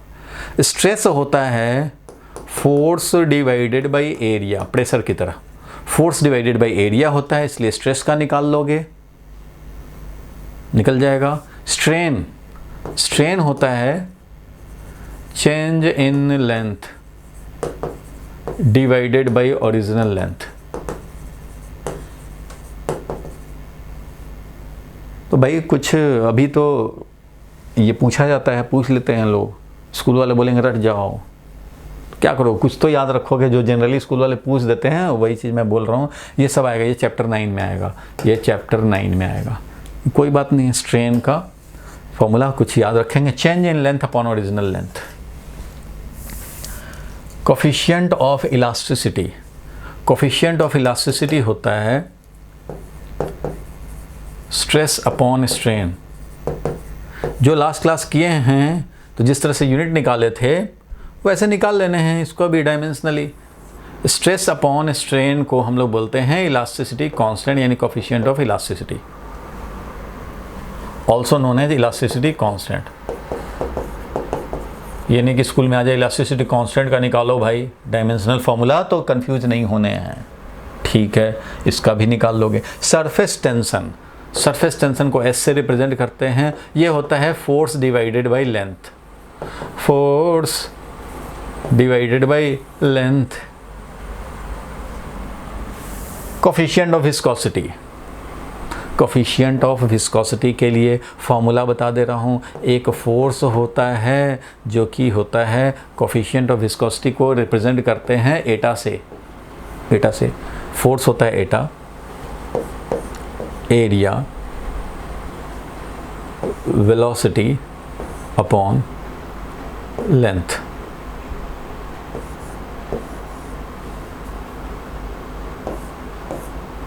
ये है एरिया, ये है वेलोसिटी, ये है लेंथ, और ये है कोफिशिएंट ऑफ विस्कोसिटी, और ये वाला है फोर्स।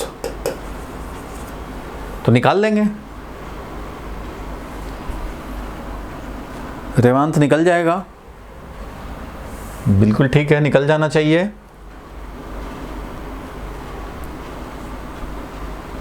लिख लिए यहाँ तक? Yes sir. लिख लिए। तो सरफेस टेंशन तो अभी बता ही दिया था, सरफेस टेंशन नहीं। एंगुलर वेलोसिटी, तो एंगुलर वेलोसिटी वाला छोड़ो, ये एंगुलर वेलोसिटी वाला बताना पड़ेगा, अब टाइम तो है नहीं। अच्छा, एंगुलर वेलोसिटी वाला छोड़ दो, तुम फ्रीक्वेंसी को करो। फ्रीक्वेंसी, फ्रीक्वेंसी तो सबको पता है क्या होता है। फ्रीक्वेंसी 1 अपॉन टाइम होता है। फ्रीक्वेंसी होता है 1 अपॉन टाइम पीरियड, इसको बोलते हैं फ्रीक्वेंसी। और टाइम पीरियड तो खुद ही है टाइम, टाइम पीरियड तो टाइम ही होता है। प्लैंक्स कांस्टेंट h, तो प्लैंक्स कांस्टेंट से रिलेटेड फॉर्मूला है momentum is equal to Planck's constant divided by wavelength.